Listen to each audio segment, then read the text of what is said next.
It is another beautiful day in West Central Wisconsin, and welcome to season 2, episode 48 of Banging on the Drum. I am your host, P Dog, joined alongside my co-host M Dog. And how you doing today, M Dog? I'm doing well. Looking forward to what we got coming up tonight. I like it. You're playing into it good. But yeah, tonight we are gonna have an interview, one of the better guests we've ever had on in terms of like insight and stuff like that. But anyways, we'll blow it right off the bat. We got Dusty Evely coming on again, and he's kind of a X's and O's expert. I don't think he likes to call himself an expert, but he's pretty damn good at looking at like Packers schemes and things like And I think that. especially offenses, right? So the offense is kind of where he makes his bread and butter. Yeah, that's definitely what it seemed like last time. So we're gonna bring him on, see who he might think some good fits are gonna be in the draft for the Packers scheme, see what he thinks the Packers are going to be doing moving forward. I guess big change at the quarterback position, moving to Love. So should have a bunch of good stuff. We haven't done the interview yet, but that will be the next thing you are hearing here. So we'll kick it to ourselves and Dusty, and we hope you guys enjoy. Now, welcoming to Banging on the Drum, one of our fans' favorites guests from last year. You can catch him on the Pack a Day podcast. We have Dusty Evely. How you doing, Dusty? I'm great, dude. I'm great. Good to be back after you're away from you guys. Interesting stuff on the Packers front. So yeah, just excited to be here and chop it up on a little Packer stuff, dude. Yes, thank you so much for coming back too. And honestly, so we average probably like 15 listeners, fluctuates. Maybe sometimes we'll get up to 50. But of our 15 solid followers, I would say 33% of them actually reached out, and they were like, "Dang, that Dusty interview was very good." I'll take it. I'll pat myself on the back. Appreciate that, man. No, it was probably the most I've ever got texted like, "Hey, who was that?" And like, where can we find him? So you got at least five more fans out of that. I'll take it, man. I'll take it. I appreciate it, dude. So we're gonna roll right into some stuff. So this is standard Banging on the Drum practice. So we're gonna ask you a bunch of questions outside of the sports realm. I guess some of them kind of have some sports ties, Sure. But we just like to see who we're interviewing. I think it was a new thing we started since the last time we had you. So first question up on the deck: who was your favorite Ninja Turtle? Michelangelo. Okay, see, that's the best answer. That because we kind of judge people on that, because we're like, Sure. you're Michelangelo, you're kind of going with the flow. Mhm. And if you're Raphael, you're kind of an asshole. So It's have you watched the movie Bullet Train? Have you seen the movie Bullet Train? yeah, I loved that. I was surprised how much I liked It's that. so good. There's the Brian Tyree Henry's whole thing about what kind of tank you are from Thomas the Tank Engine. It's the same kind of thing. Which Ninja Turtle are you? I do feel like a Michelangelo now that you say it. I appreciate that. Yeah, easy, go with the flow. Good team member, kind of like breaks Sure. the awkward silence. But Very yeah, much into pizza. Yeah. Okay. and I can see it. You're definitely not a diesel, so we still got you here. So Now that you say it, my older brother was a big fan of Donatello, and he grew up to be an electrical engineer. So I think there's something to this, man. I think there's something to this. that is fun. I do have a buddy that will say Donatello is his favorite. Mike's usually our Ninja Turtles expert. That was definitely his jam. But Donatello, if I'm not, that's purple, right? Purple. He's got the bow staff. He's like the really Okay. smart one. He's like the inventor. Yeah. Yep. And my buddy that's favorite Ninja Turtle is that also electric. Oh no, he's a civil engineer. But Okay. anyways, There's something to it, man. engineers.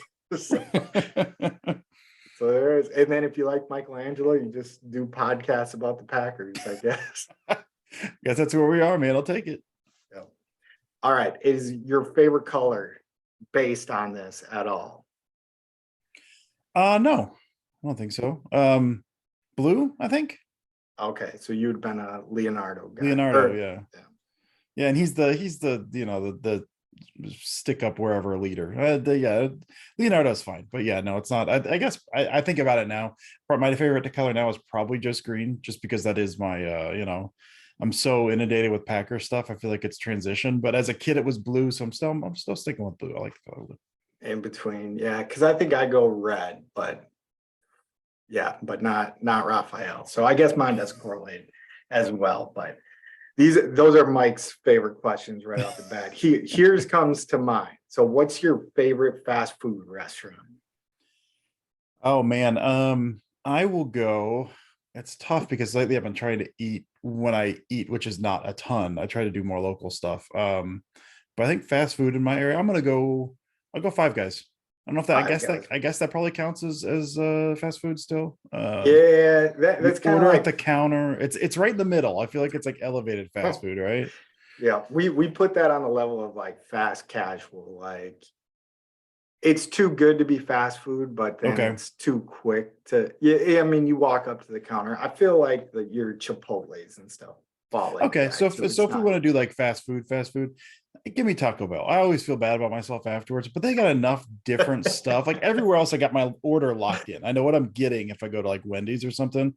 Taco Bell, there's always enough new stuff. I feel very adventurous calling it Taco Bell, so I'll go Taco Bell.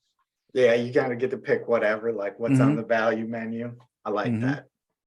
Like that. What is your drink of choice? Alcoholic, we'll say. You're a Kentucky guy, so I was gonna I was say, curious about that. I think it's stereotypical. I think I'm bourbon. I did not used to be. It usually, I mean, it's really more beer than anything. But I got a buddy of mine who's big into bourbon. Gets a bunch of rare stuff. We go to his house for Packers games actually. So he brings out like taste tests basically of rare bourbon. And so I've gotten into that over the past, I don't know, probably 5 years, a little more so. So I'll go bourbon. It's very on the nose for where I live, but Yeah, no, I like it, but you definitely need that friend to kind of like introduce you into the world, like of oh my what gosh. to look for. Um, I Yeah, got into it I've learned a smoking ton. cigars, paired well with that. It's been a while. I used to smoke cigars. It's been a while since I've had one, but yeah, when you pair a good one, I think the last time was his younger brother's bachelor party, where we basically just sat on his deck and smoked cigars, and drank bourbon, which was awesome. And yeah, it's tremendous. Yeah, no, that is good stuff. I'm not a huge cigar smoker, but that was the window into it. Is like my uncle would be like, "You want a cigar?" And I like couldn't turn down my uncle-in-law as well. So I was Oh, like, okay, yeah, you got to say yes. Yeah. yeah, there's no turning that down. And so this is getting more into the sport. So were you ever a WWF guy, WWE? Couple times in my life as a younger man. I didn't really watch it, but like in elementary school, our neighbors had a Nintendo. We did not have a Nintendo. And like the WWF video game with like Ultimate Warrior, like the what, I can't remember what year it was, but that like I love that. And so we used to like do wrestling moves at like friends' house and stuff.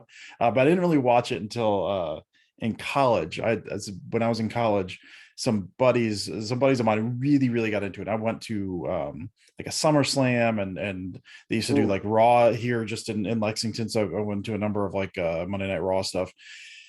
I got into it, but at the same time knowing like this is really dumb. This is My wife would catch me watching it sometimes when they're on the mic for 15 minutes. Like, is this a soap opera? Like, is this just you keep it down? I can't hear what they're saying. But yeah, in college for like about 2 years, I got really into it. Who And then I was didn't your keep them. who was your guy? Man, it's so weird because they cycle through so much. So it's like a bunch of older guys. Like at the time, like I was a big Shawn Michaels guy. I think that was post Heartbreak Kid. Like he was just going by Shawn Michaels at that point. Triple H when Triple H was coming up. There was a guy, he like broke his neck. So never made it out of the like the indie circuit stuff. He was like warm up for Raw. There's a Hispanic guy named S.A. Rios who was in like Hardy Boys type like stunt stuff, Hardy Okay. Brothers stunt stuff, like a bunch of stuff off the turnbuckle. He came up with at the time his love interest was Lita. Then Lita, went on and Lita became a wrestler. But S.A. Rios, I loved watching. He was only on the warm up to Raw stuff. He was tremendous. But like the Dudley Boys, Oh, yeah. were insane. But yeah, I'd say S.A. Rios was the guy where I was like, holy crap, like this guy's amazing. And then like Chris Jericho and Jericho came up. So I can go back to 80s stuff as well. But that's really when I started like really Yeah. loving it. I think those were some of the guys in college that I was a big fan of. So yeah, you kind of got into it. That sounded like Attitude Era ish It was stuff. it was and when D Generation X got back together. Yeah. 'Cause they were together and they broke up and they just got back together. And that's kind of I picked up when D Generation X got back together. Yeah, I was huge D-Generation X. Those Mhm. those were my guys. Getting detentions for telling people to suck it at school. Yeah, no, that sounds about right. They were not All right. teaching us good lessons. Yeah. No, that's like a trivia question that I got to find out one day is how many kids got detentions from telling at least someone to suck it. Because there was definitely kids at my school that told teachers to suck it. Oh yeah, I mean that was the era Didn't too. go There well. was like everyone's had t-shirts. It was like big t-shirt stuff. So you see like the big like the green spray paint X on the black shirt and stuff. Yeah. Yeah, badass Billy Gunn and the boys. That was my guy from. Oh my gosh, so good. So then I guess since the last time we've had you on, what was the best thing you had happen to you this year then? Best experience from the year. Oh man. I honestly don't know. We've had, there's so many like weird little touchstones. I've got two kids. My daughter's getting ready to turn 8, and my son turned 5 back in December. I don't know. I don't want to go too deep down kind of a dark path here with some of the kids' history and stuff. But they've made some. Both of them are special needs, and my son especially has made such like huge strides just in his development over the past year. That is just there's been a couple of moments where just to kind of bring a tear to your eye, like, oh my gosh, like this is amazing. So I'd say that as far as like a little more personal than it did not end well, but we went to Colorado last year, big family vacation, 4 years in the making. And then we got COVID. My entire family, 2 days in, so we had like quarantine away from everyone. I couldn't go hiking. And so that really sucked. But like I was able to hike 2 trails. And before my brother thought he was going to have to airlift me off of a trail because apparently I was turning gray, which was awesome. But those 2 trails, those couple days of kind of being out there, which is we used to go on family vacations all the time, camping out and stuff. And so kind of going back there, seeing the mountains, I'd not been to see the mountains in forever, was kind of awe-inspiring. Kind of forgot how amazing that was. So that's a couple of mine. Maybe a little more somber than you were expecting, but a year's a long time. No, that's awesome. That is amazing. Your kids making strides like that. That's beautiful. But yeah, Colorado's probably not the best place to catch COVID. If you're In not fact, used to one that of the worst. yeah. No, but I wonder because it's got to be people traveling because I got married in last April, and we got COVID in the Dominican Republic. So I assume like it's like the airports that are. Well, we drove. It's like a 20 Oh, some odd hour drive, but like apparently we got we got to Estes Park and they were like, oh, this whole area is red. Like it's lousy with COVID out here. I did before I tested positive. This is probably bad. Before I tested positive, I did get to visit the Stanley Hotel, which is where Stephen King wrote The Shining, and it's supposed to be amazingly haunted. And I've always wanted to go there, and so we got to drink at the bar there, which was awesome. That was a kind of a bucket list item of mine to visit the Stanleys. That was also something cool. And then the next day, it was like, oh, I should not have been indoors with people. I was not doing okay apparently. So that kind of sucked, but hey, man, for those couple hours, I was free as a bird. Yeah. No, I mean, I had a very similar experience to that, like where I kind of felt guilty afterwards. Like I was like, oh shit, I was enjoying. Yeah, I know. Enjoying being at a packed pool way too much. Like, I'm sorry. I want to apologize to each and every one of those people. But yeah, if our guests didn't remember though, so you're a big horror movie guy. Mm-hmm. So that Shining thing, pretty sweet. I had no clue I always thought he wrote everything in Maine because it was dreary and dark there or something Sure. like that. But what is the best horror movie that's came out 22, 23, Oh I man. guess semi recently? It doesn't So have to. I had pulled up somewhat of a list because it's been kind of weird. I would say the I'd say one of the ones I enjoyed the most. It's called Barbarian. It got fairly big. I can't remember who the director is. I think it was the first one he did. The cast is tremendous. It's a pretty small cast, but it's got in a small part, what's his name? Bill Skarsgård. I forget all the Skarsgårds. The guy who plays Pennywise in the It movies is in it, Okay. as well as Justin Long. It takes multiple twists, these weird little twists and turns, a couple moments that I just laughed out loud, just ridiculous laugh. Like it's not a comedy, it's like a horror with comedy moments. The timing of some of it's such a wild ride. Like when I think of this past year, I think of that one. I think of something like Orphan First Kill, which was it's a prequel to a movie that came out 10 years earlier that I was like, how is this going to be good? And it takes a turn about half an hour in that I did not see coming. And it's wild. So those two were really good. I just watched a movie called The Horror in the High Desert. That's kind of a mockumentary one that if you think about it for too long, none of it actually makes any sense. But it's quite good. Like it's very creepy. It's got a really good vibe to it. So those are the ones I think put on the spot. I think those are the ones that really jump out. I think of the past year, Barbarian's the one that I think that stuck out the most to me. And that's one that I think a lot of non-horror people can get into as well. There are some moments that will make you queasy, but overall, like that was a very, very good movie. I really enjoyed that. Yeah, and I'm not a big Hollywood guy, but I just pulled it up because I wanted to see it. And I do recognize, I mean, Justin Long in there, Bill Skarsgård, the guy you were talking Yeah, about. So Mr. Pennywise. When it's shot, I'm from the Detroit area, and it's shot. There's been a handful of movies that they're shooting like in these dilapidated areas of Detroit. So it's shot up outside of there, and like these, you're in this city, but it's like a burnout city. So it's a weird. The vibe itself is weird, and kind of unique in that sense in terms of a lot of horror movies. So yeah, I really dug that one. yeah, I might have to check it out. But yeah, I'm not a big horror guy or anything. I just knew you were big into that. I So am. it's gonna let you break that down. Appreciate you. But how about let's get into it?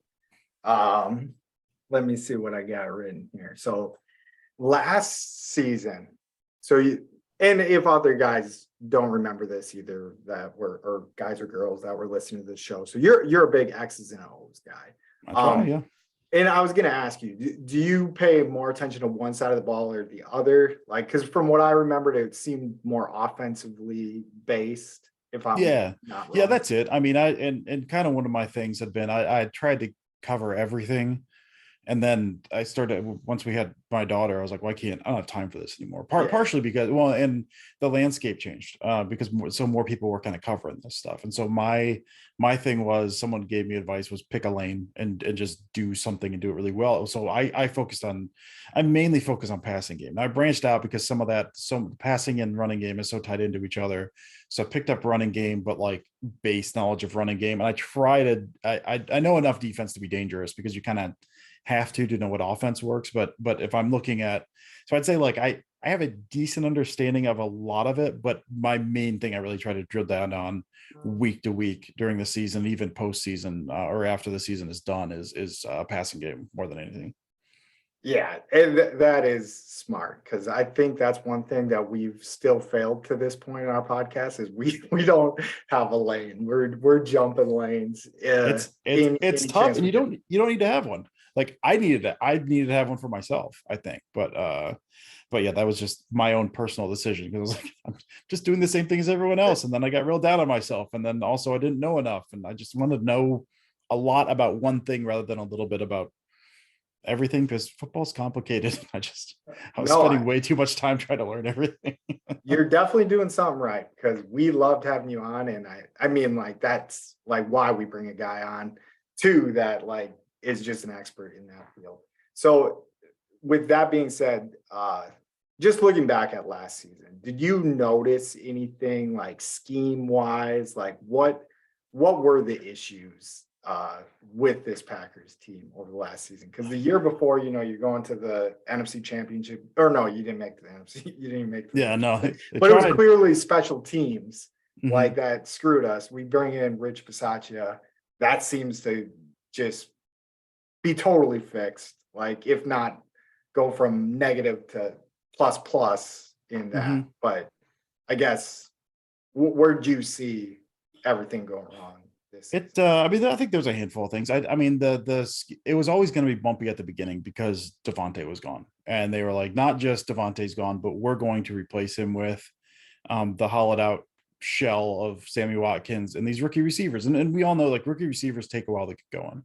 I think, Watson was injured. He didn't play in the preseason at all. He didn't really practice. So even when he came in, it wasn't like I had everything going on. It was they had to use a little bit of him, get him up to speed. So even when Watson was in there, it was, you give him a touch on a jet sweep, throw him the ball once behind the line of scrimmage. Obviously, he had that bomb against the Vikings, that first play, and then he drops that, and that sucked real bad.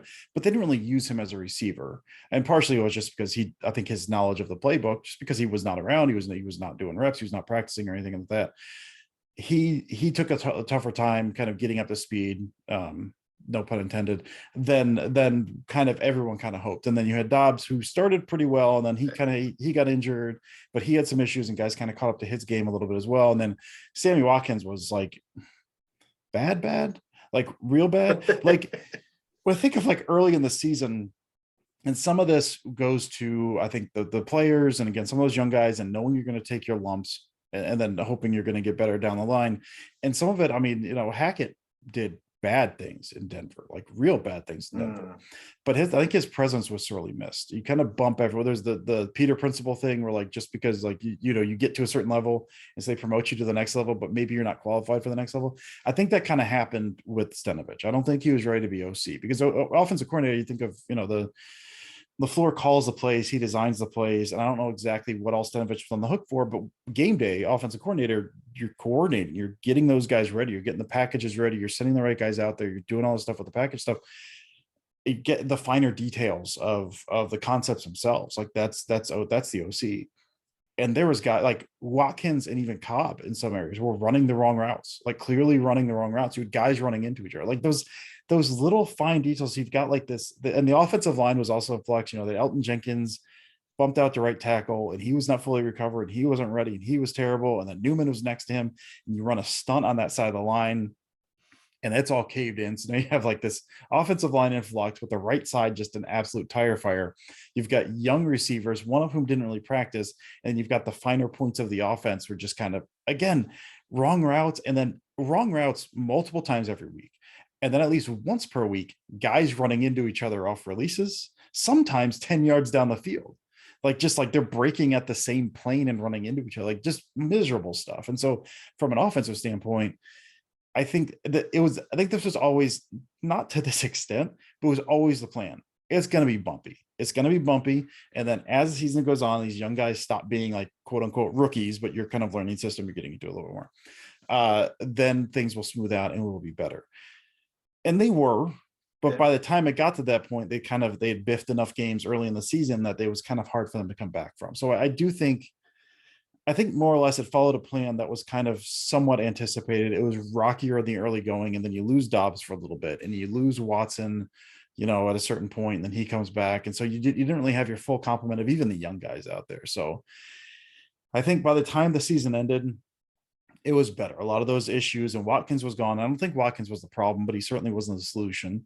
A lot of those like guys running the wrong routes, guys running each other, that was cleaned up. The offensive line was better. Watson was out there healthy. Dobbs, I think, was, even when he came back, was probably 80% or something like that. Cobb was looking good. So I think the offense, that Lions game at the end was a stinker. But by the end of the season, I think they looked about where you would expect them to look. Not as good as they were, but still like a top 15 offense or something. It took them longer to get up to speed, and it was uglier at the beginning than it could have been. That was probably way too long of an answer, but that's what I kind of saw, kind of looking at the early season there.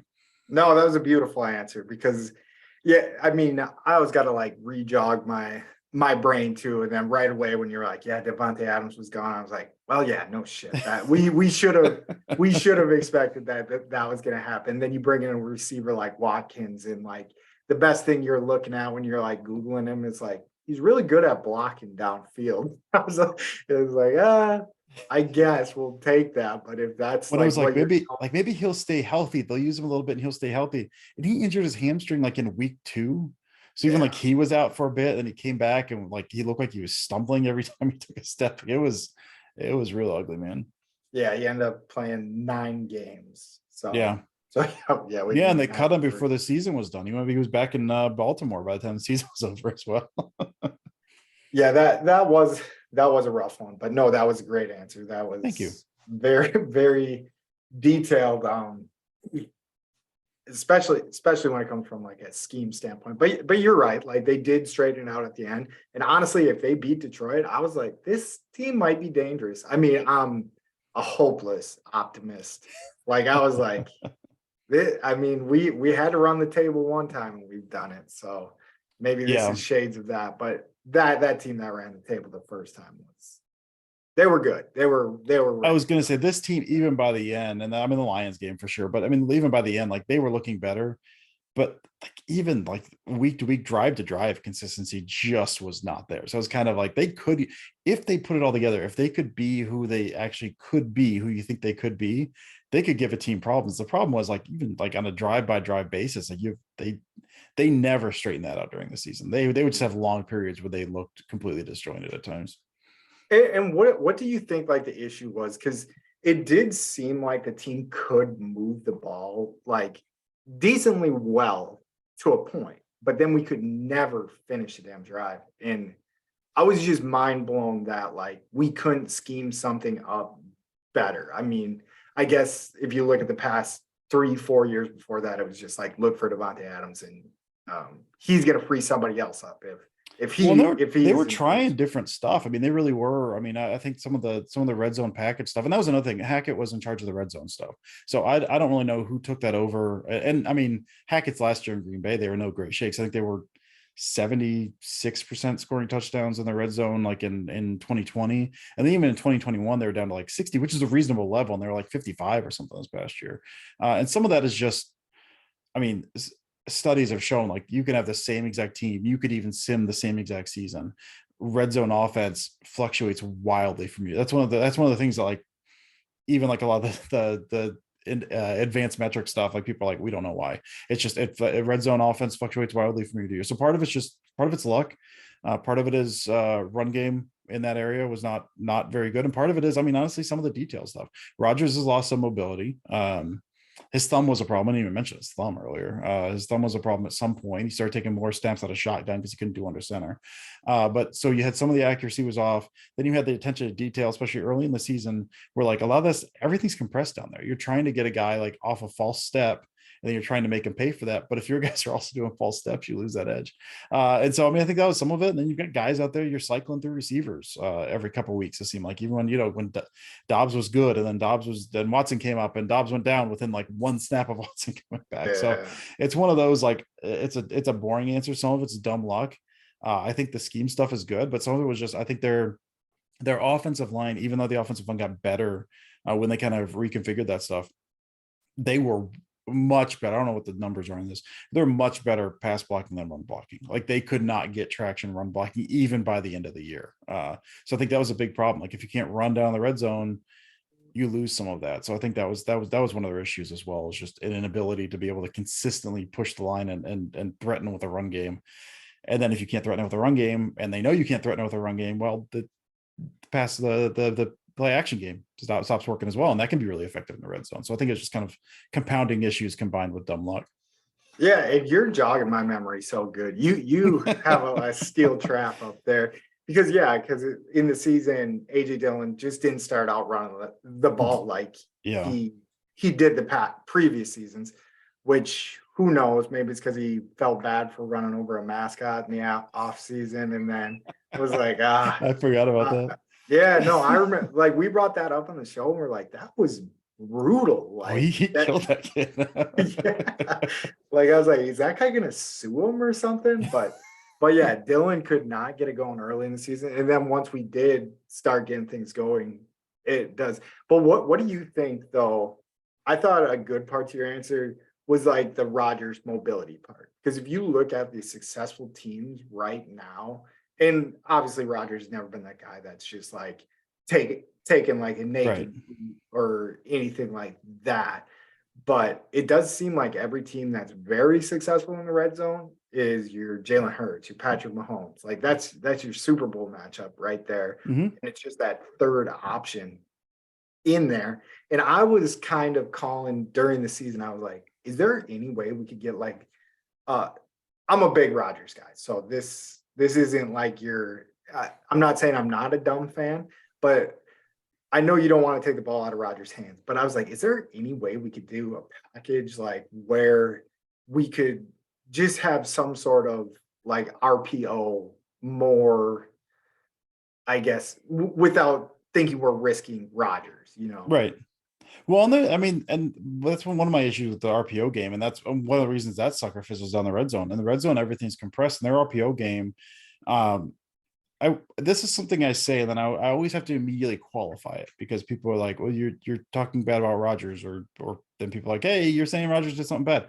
Every quarterback does this, whatever. There are things Rodgers does not like to do, and some of us he's been in the league for long enough. The Saints, this is the one I always bring up. Saints used to that they would have the weekly install, they have the weekly game plan meetings, they'd go through it all. And then the night before a game, they'd sit in a hotel room with Drew Brees, and Drew Brees would say, I'm not running that, I'm not running that, I'm not running that. Every quarterback, every established quarterback does this stuff. You've got the plays you like, you got the plays you're comfortable with. RPOs came along far enough in Rodgers' tenure. He does not like vertical RPOs. He does not like. There's two different types of RPOs. There's a pre-snap read and a post-snap read. Generally speaking, pre-snap read is basically you look at the numbers, those little bubbles, those little the wide receiver stuff on the outside. It's counting. He's saying how many guys we've got. 3 guys over there. We've got the 2 blockers and we got our guy. Do they have 2 guys? If yes, I will throw this. If they have 3 guys over there, then we will run it. Very, very simple. That's like 95% of their RPO game.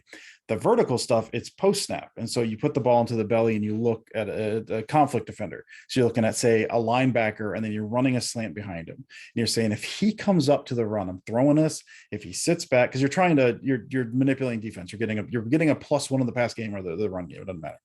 Rodgers hates those vertical ones. I track it back to the one I always go to. It's week 3 of 2019, which was LaFleur's first year. They're playing the Broncos. They dial up a vertical RPO. They have the conflict defender, and Von Miller blows it up.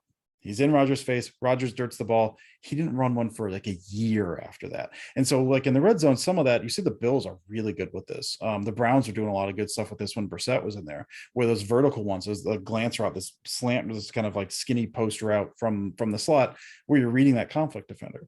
Rodgers hates those. And so if you're doing the RPOs in the red zone, which they do, but they're only the horizontal ones, they can rally and tackle those. Like those are really ineffective in the red zone just because you're a little more compressed.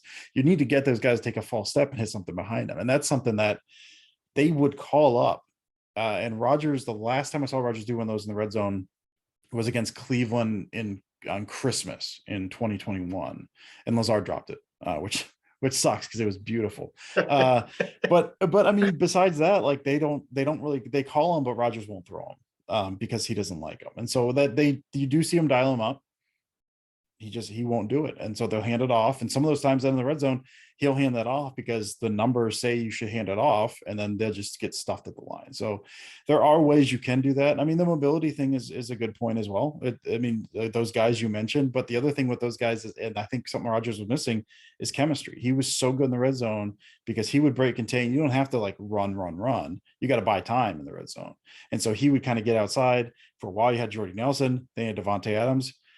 Patrick Mahomes has Travis Kelce. You know where that guy is going to be. Rodgers would get outside and he's just kind of looking. And sometimes you see him and he's double clutching because which way is Dobbs going? Which way is Watkins going? He knows Cobb, but Cobb wasn't always out there. So it's kind of this, once you break, there is a mobility issue to it. And sometimes that's threatening to run. But a lot of times keeping eyes up and just seeing who's out there. And with no chemistry with the receivers, that just, it was tougher this year than it has been in years past. I mean, part of that's Rodgers' mobility. Not that he's immobile. If you go back and watch like the 07 season with Favre was immobile. Like Rogers Yeah. can still move, especially for a dude his age, but he's not as fast as he used to be, and he doesn't have the chemistry. So that's I think all of that kind of compounds into that as well. Yeah. Wow. That I love that. Like I love I was gonna ask you too, like what's the difference between vertical and ledge? So it's like in play, out play. But it kind of blew my mind a little bit. So Sorry. I'm thinking of no, it was good. Like I understood it like once you explained the difference between vertical and what was the other term for Oh, it I was though? calling I did it's pre-snap, post-snap is usually how I look at it. And do you know, like, if every time, because so my understanding of it is like, you're reading the edge. So if the edge is gonna crack down on your running back, Sure. your quarterback's gonna keep it.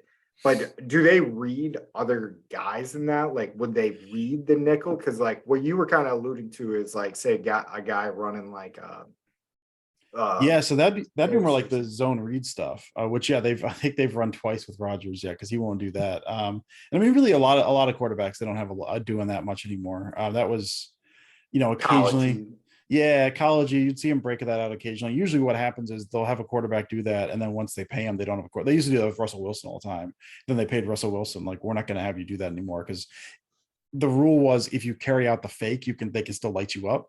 So as a quarterback, you can not have the ball but pretend like you're doing it, and then the edge can just blow you up. And so they stopped doing that.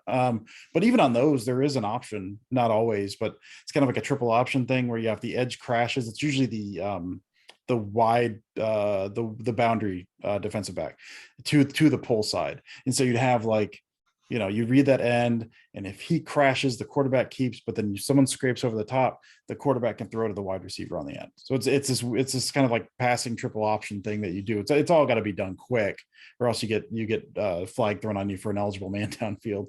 So it's got to be like blink of an eye. But I think I've seen the Packers run that one time, and that's really more of a college thing too. Like even like the Eagles will run that a bit, but even the Eagles don't run that a ton. Okay. Yeah. No, I mean. It's a cool. Interesting Every time I stuff. see it, I get excited. It's very. They used to run that at Utah State, honestly, with Jordan Love. So maybe we'll see that this year. Who knows? Yeah. No, and that leads pretty perfectly into the next question. So what do you think the scheme is going to be around Jordan Love? Because as you alluded to, like back in his college days, if you look back at some of his junior year stuff, he looks like a pretty cool cat, like easy. That's what I look back to. Mhm. And if I can preface this, like I said, I'm a big Rodgers guy. Like if he wanted to stay, like I would be like, let him stay. Sure. But I am accepting the fact that it is, it's damn near a done deal. Like if it's not a done deal. Yeah. But how do you think this scheme is going to change having Jordan Love in? I've been thinking about this. I don't think it changes that much. I think there's this narrative that Rodgers hates LaFleur's system and especially rebelled against it and did not play within it. And I don't think that's true. I think there are things that Rodgers likes and there's things that he'll audible to and he'll see at the line. He's always going to be a West Coast guy, so some of that really quick game stuff, like the reliance on slant flat and stick and like those kind of like quick out routes and stuff like that. Like he loves that stuff. And he also then if he sees a one-on-one with a guy in the slot, he's going to say, run fast that way, and I'm going to throw it to you. It doesn't work as well if you don't have Devontae Adams out there. Yeah. But there are those things that he would do. But I think 85-90% of the offense of what we saw on Sundays that's LaFleur's offense. Like that's still, so we'll see. I think it was interesting when Love was out there, and I think part of this is just the nature of kind of how many reps you get, and maybe what Love was comfortable with. If I come into a game, I like these three concepts because when he came in against the Eagles, they ran a concept called spin. It's designed to attack the middle of the field. It's like a little hook from the slot, and then you run a dig over the top. So you're like trying to pin down one defender, and then you open up the middle and anyone who watches Rodgers knows he does not like targeting the middle of the field. He does not like doing that. When Love was out there, they dialed that sucker up like 3 times. And that's not really something he did in college, that particular concept, but I think that's just a timing thing that he likes. So I think we'll see maybe a little more play action. Rodgers did lean into that more, but he never really enjoyed that. He doesn't, and part of that, the way defenses started playing was you take advantage of play action by keeping those safeties in place, you start with too high and you keep him in place until the quarterback turns his back to do play action and then they rotate. So he never really liked changing the picture. I think the Packers at their height with Rodgers were up to like 25% play action, and some of the league was up to like 40%. So I think we'll see an uptick in play action, which a lot of times in play action, you're trying to attack the middle of the field. So I think we'll see some more middle of the field stuff. But I think for the most part, like the offense will change somewhat because the offense has to change somewhat. There's always little things throughout the year that you have to do. You see them make adjustments throughout the year just because how defenses are playing them. So you'll see natural adjustments, but I think the bulk of what you think of the LaFleur offense, I think the running game, they tried to go more power this past year. We'll see if they go back to that because that didn't go particularly well.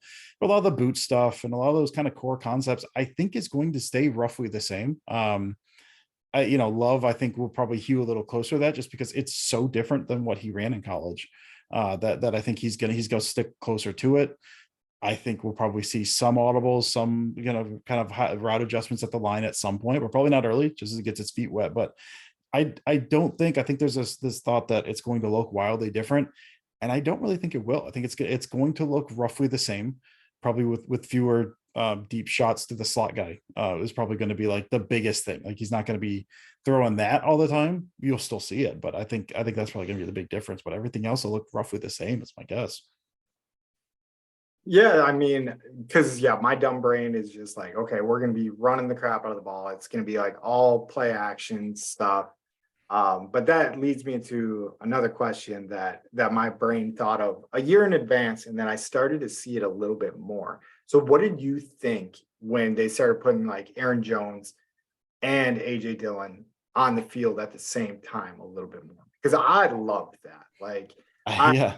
I always was curious why they didn't do it. And then my co-host that's usually here was like, well, if they do that, then Dillon's going to take more hits if they're giving the ball to Jones, like kind of like if he was playing fullback. But I'm just like, just have some misdirection of like who you're going to give the ball out to these kids. I was hyped, dude. Honestly, that's a project I'm working on this offseason, seeing how teams around the league do it. But I was hyped that they call it the pony package. And I was I got that from Ben Fennell, I think is where I heard that term for the first time. Well, actually, and it was the old SMU offense. So it was Eric Dickerson, and I'm blanking who the other guy was. It was the Pony Express. They call it the pony package. And they talked about that in the offseason. Yes, that's right. I was so excited about that. It was real bad. They went, I think the first couple games, I don't know, 20% of their snaps were in that 21 personnel pony package, and they were averaging like 3 yards per attempt. And as it went on, it became more of like they'd run it a handful of times a game, and they got a little better. I think what they ended up doing with it that I really, really liked, and this is just, I think because I love DeGuara, I think more than anyone loves DeGuara, they kind of took that same package and then they put DeGuara in instead of Dillon. And it worked way better. One of the issues, I think there's a lack of creativity with some of it, but some of it's just skill sets. Like you need a threat to do something with that. They weren't running Jones on some of the wide receiver routes, which I would have liked to have seen. If you've got those two guys out there, split them out wide, have them run a go route. Like we've seen him break guys off on a sluggo route. Like have him run a sluggo, have him run a slant. He can run wide receiver routes. So have him do that. And they didn't do that. I think they're trying to get their feet wet a little bit with it. But the other thing was when they have those two backs back there, you need the threat of a run because then they have to match personnel with you. If you just show we're going to pass every time, we're going to throw something to the flat, they'll just keep nickel package out there and you're good. Their running game was terrible with it. Like real, and part of it, again, the line was not good, but then also they've run these sweeps with it and you're having to have Dillon be the lead blocker, and Dillon like whiffed on every single block he tried because he's a running back. He's not a fullback. He wasn't really working on that stuff. And so I think it failed miserably early in the season. And then they kind of went back to it a little bit as the season went on, but they really just kind of morphed that into the entire running game changed after like week 5 or 6 or something. They overhauled the running game. And part of that was, all right, Dillon gets the role, or DeGuara gets the role of Dillon. It's technically 12 personnel because it's 2 tight ends, but he's going to be our second running back. It's our pony package. We're just subbing in DeGuara. And that worked way better because DeGuara's skill set is one that kind of suits itself to that. So just selfishly, I would like to see them go back to that this next year, hopefully with a little better plan, and get Jones on some more wide receiver stuff. And we know Dillon can do a little bit of that too. I would love that. But I think what they did, that was still one of my favorite things when they would bring DeGuara out there, those 2 tight end packages, have him in the backfield. They did some really fun stuff from the run game and pass game from that. It wasn't Dillon and Jones, so it did not feel the same, but it was basically the same stuff, but it was way more effective. Yeah, that is interesting because you think like average fan, you see AJ Dillon, you're like, this is a big dude, like he's going to be able to block as Yeah. well. But yeah, and that's stuff that I miss from my watching standpoint is like I just assume that how hard is it? Like you can run a mascot over, no problem. How hard is that to do the same thing to a cornerback? Yeah, you're trying to hit a linebacker who's like trying to avoid you. It's a different. Like, he whiffed on it was one in the red zone, man. He whiffed on one so bad. He like I didn't think he put his head down. He just kind of put his arms out, and the guy like dipped underneath him. And Jones was Dillon was 3 yards down the field before he realized the guy slipped his block. And he turned. I think that was when they're like, all right, this isn't working. We got to do something else. But yeah, no, I'm a big DeGuara fan too. I think the Wisconsin fan base in general is going to start being like, okay, he played under Luke Fickell, so if the Badgers start doing good, we're going to be like, this DeGuara guy, he came from a good coach here, so hopefully they have that. But yeah, I guess that can kind of lead me into like the guys we've gained, the guys we've lost. So we seen Tanyan go to the Bears and maybe I'm just asking this a different way, but like a personnel standpoint, like how do you feel the Packers have done to this point in the offseason? Because it seems like, we resigned Nixon, so that seems great because I love that guy.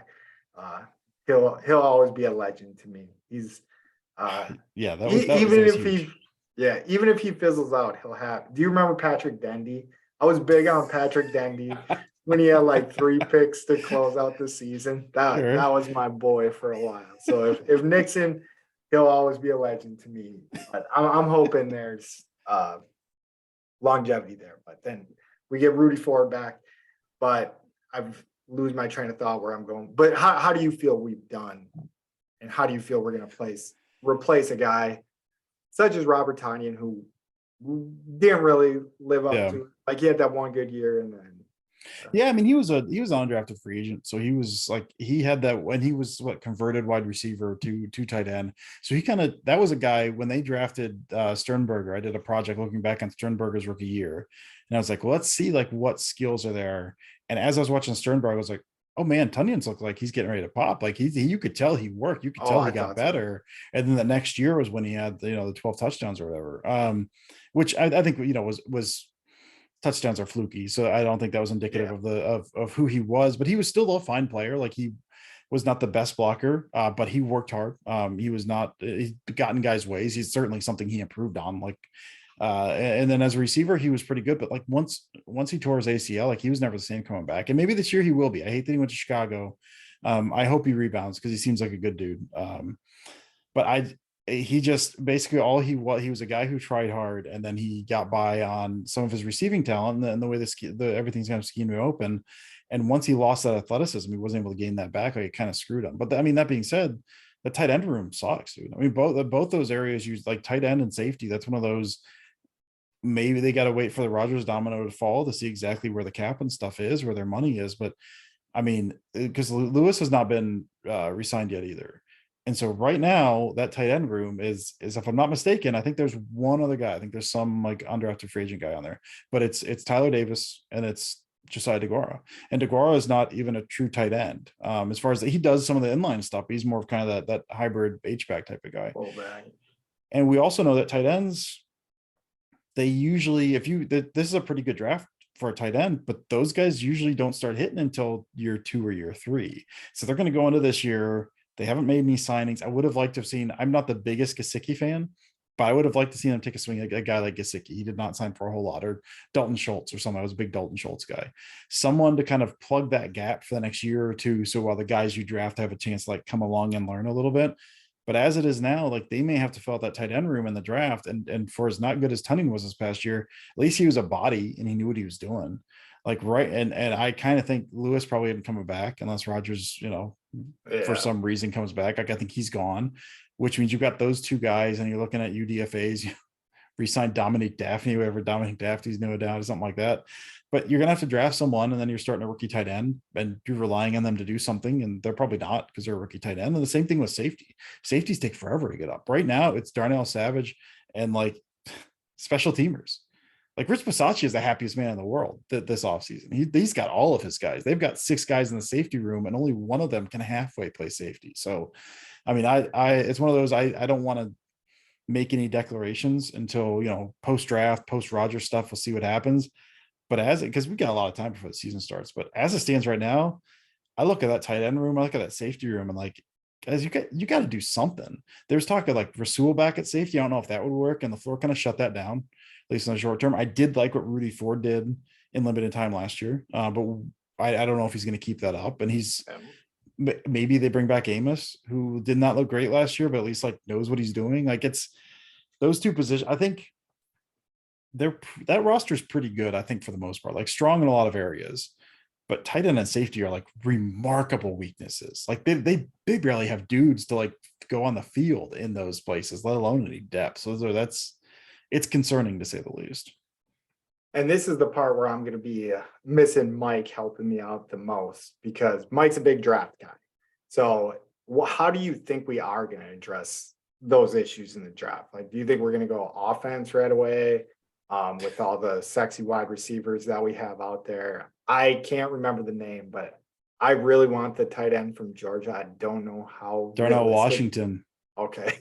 Yeah. But that was, I see one clip. And I'm like, okay, that's who I want. I was big on Eddie Lacy too. That was my favorite like guy I wanted drafted that we actually drafted. So I'm shooting for Georgia's tight end right now. But what do you think? Big one was Randall Cobb, and they got Randall Cobb. You know, took him to the end of the second round, but they got Randall Cobb. That's right. Well, I know guys who know Cobb as well, and they have nothing but good things to say about him. So I love that he was with Green Bay. Yeah, I mean, so I did, and I did not post it because I did not want, you know, any blowback on it. So at some point, maybe I will. I usually do one mock draft a year, and I did that earlier today. And I went all offense just because that's where my mind's at. I mean, they can use some help on defense again, safety and stuff like that. But there are guys in here. My thought process is this year, I do not care about the defense at all. I don't care if the defense is 32nd. We want to know, is Jordan Love the dude? And if we want to know if Jordan Love's the dude, you surround him with guys. The offensive line is going to need some help probably as soon as next year. But for now, they're solid enough. So that was not a priority. I basically took every tight end, every wide receiver I get my hands on. I was trading back a couple times. So I love, and again, they're not going to contribute from day one, but someone like Michael Mayer out of Notre Dame, that tight end, he's not, again, not like the sexiest guy in terms of what he gives you, but he seems like a guy who will not fail. I'd say his ceiling is low, but his floor is very, very high. He's going to be solid. He works hard. You know what you're getting from him. Someone like Darnell Washington, if he hits on everything, my God, like just an absolute freak show. He's what, 6'7", 264, if I'm not mistaken, and a 10 RAS, I think, like just an absolute freak. And so I like Darnell Washington would be great, but you figure he's going to be a little bit longer. The receivers have been tough, man, because it's especially like, I think it's a lot of the rise on 7-on-7 ball. There's so many dudes who are just so small. Like there's so like, I love Zay Flowers. I love Jordan Addison. I love Tank Dell. Tank Dell is like 5'10", 160. He's going to get murdered, but he's so much fun. So like someone like Quentin Johnston out of TCU, like I was a big fan of, or Cedric Tillman out of Tennessee, like in like a mid-round type of guy, someone that can help you, I think, immediately. But I think with the Packers thresholds, it's tough to get. I try to get excited. Like Zay Flowers out of Boston College. If you've not watched any of him, pull up highlights of Zay Flowers. He is an absolute blast. But he's, I don't know, 5'11", 175, something like he's just a wee little man. And guys like that, some guys like that will hit. It's just they're kind of outliers, but they're more and more common these days. So my goal was, when I was doing mine, was just, not that anyone cares about my mock draft, but my goal was, I just want as much offense. Thank you. I want as much offense as I want now. And some of those guys maybe won't contribute, but at least gives you a base to know who Love is. And then this offense grows together. If you get like Michael Mayer and what's the Iowa kid, Deporta, another tight end, and Darnell Washington. You get 3 tight ends and you get 2 wide receivers, and maybe they're okay this year. But you have a good idea of who Love is based on what you have now, and then 2 years, all those guys have grown together, and now you have a very strong tight end room. You have a good wide receiver core, and then you're kind of ready. As Love's kind of ready, the rest of the team's kind of ready. So that was my goal with all of this stuff. My thought is they're not competing for. I don't care what happens. Like Love could be a supernova. I don't see them competing for Super Bowl the next 2 years minimum. So see what you have in Love, build up for the next team. And that's not the strongest draft, but you can start doing that now. So that's kind of my thought is enough for this season, but really you're just making investments for like 2 years down the road with a lot of these guys at this point. No, I love that too. Is get those offensive guys and see what we have in Love, because I do have my reservations about Love, because I know people love to say like, oh, the Brett Favre to Aaron Rodgers thing wasn't the same situation. Yeah. But, it's pretty damn parallel at this point. Like even the same team is going to get him. But I felt like this year, the way that Rodgers kind of was to the organization, which whatever, he's him, he's an interesting dude. But it did seem like, hey, if we can get him to agree that he's coming back from 2 years, we'll move away from Love. Yeah. When it was Favre doing the same shit, I felt at least, and you can correct me if I'm wrong, they're like, no, we got him. Like we got our next guy. Well, I think there was feel the same way about him. There was something with, I think, some of the timeline of it. This is something I think Jacob Westendorf talks. I think it's Westendorf talks about this quite a bit. That's just this. They were red, like they had guys, they were going to pick up Favre from the airport. Like I think they were going to continue with Favre. Favre said, I'm retiring, I'm done. They made an agreement to Rodgers. And then Favre came back so late, they were like, this is our guy. Like we're not moving off of him. We like him and we've made a commitment to him. We can't keep doing this every year. So I mean, there was a point like after 07, before the whole like trade and all the stuff that went on with that they were ready to bring him back. But I don't, maybe that parallels Rodgers too. I can't remember if he was like guys returning calls or something, but they had guys ready to pick him up from the airport, and it didn't happen. And they made the commitment to Rodgers. So there is a world where if he decides soon enough, I think they keep Favre for another year or two potentially. I mean the parallels are insane though. I mean I will say I think Rodgers and having been I'm an old man now. I was a younger man then, but I still was grown. I was a married man during all the Favre stuff and everything. So I was far enough along in life, I guess. With all of like Favre, and they talk about this after the fact, like Favre was just, to say distant to Rodgers, I guess is like being kind about it. Like Rodgers, even through all of this and the unnecessary drama that a lot of it's of his own creation, he's had nothing but good things to say about Jordan Love. And like, I think he legitimately likes Jordan Love. I think he legitimately wants what's best for him. I think he put a chip on his shoulder that they did as that drafted replacement because he won't stop talking about that. But he does seem like he has helped Jordan Love in a way that Favre never helped him. So, I mean, there is a lot of parallels, but I do say like Rodgers, as far as his relationship with Love and what he's taught him and what he's trying to bring him up through, I think it's way better than anyone than Favre ever did with Rodgers. And I think that's commendable, I think, on Rodgers' point. For sure. And that's the part where I think people that are like wise to it and smart enough, like watching, is like,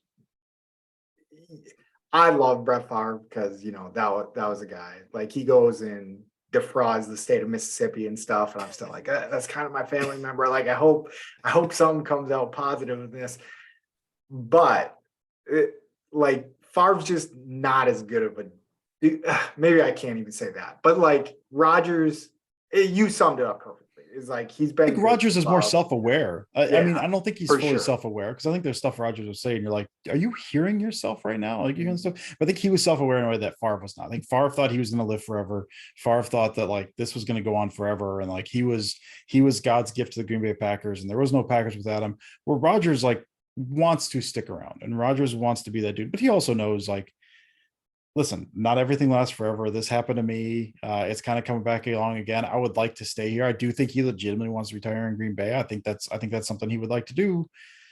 But I think he's self-aware enough to know like not everyone gets the fairy tale ending. So, I'll help the guy that's here because I think he's a better person than Brett Favre. Again, Yeah. a man who's defrauding welfare people in the state, like to say Rodgers is better than him as a person is like a pretty low bar to clear at this point, I guess. Yeah, no, you could pretty clearly say that. Yeah. But yeah, I think that's where people get different, like Yeah. get offended by it. It's like, no, Rodgers isn't Favre, and which I understand, but now I've strayed so far from the point. Defending my beloved Favre that I need to stop defending. But yeah, so we answered where we think we should go in the draft. And I love that is big offense, see what we got in Love. Kind of threw a question in there that threw me off my flow here for a second, but I had something else. So I guess who do you think we take number one? And I'm going to try to remember where I was going before. Oh man. Brett Favre threw me off. Yeah, I mean, the joke is that they're going to take a defender out of Georgia because that's what they do. And like, maybe they will. I don't know that there's going to be anyone there. Like Nolan Smith is a name, but Nolan Smith is like he's not this small, 175-pound edge rusher. Like, I don't think that they're going to draft Nolan Smith. I would love, and we'll see what I think, because this is what happens. I talk myself into what they're going to do. And logically, I think through like, well, offensively is what you want to do. And they never do it. So I don't know what they're going to do. If it was me, I mean, if you listen to any draft people, it's very, very funny. I don't watch a lot of stuff myself. I try when I can, but I listen to a lot of podcasts, listen to smarter people than me talk about things so that I can learn things. A lot of them are like, different teams, they should trade back here. They should trade back here.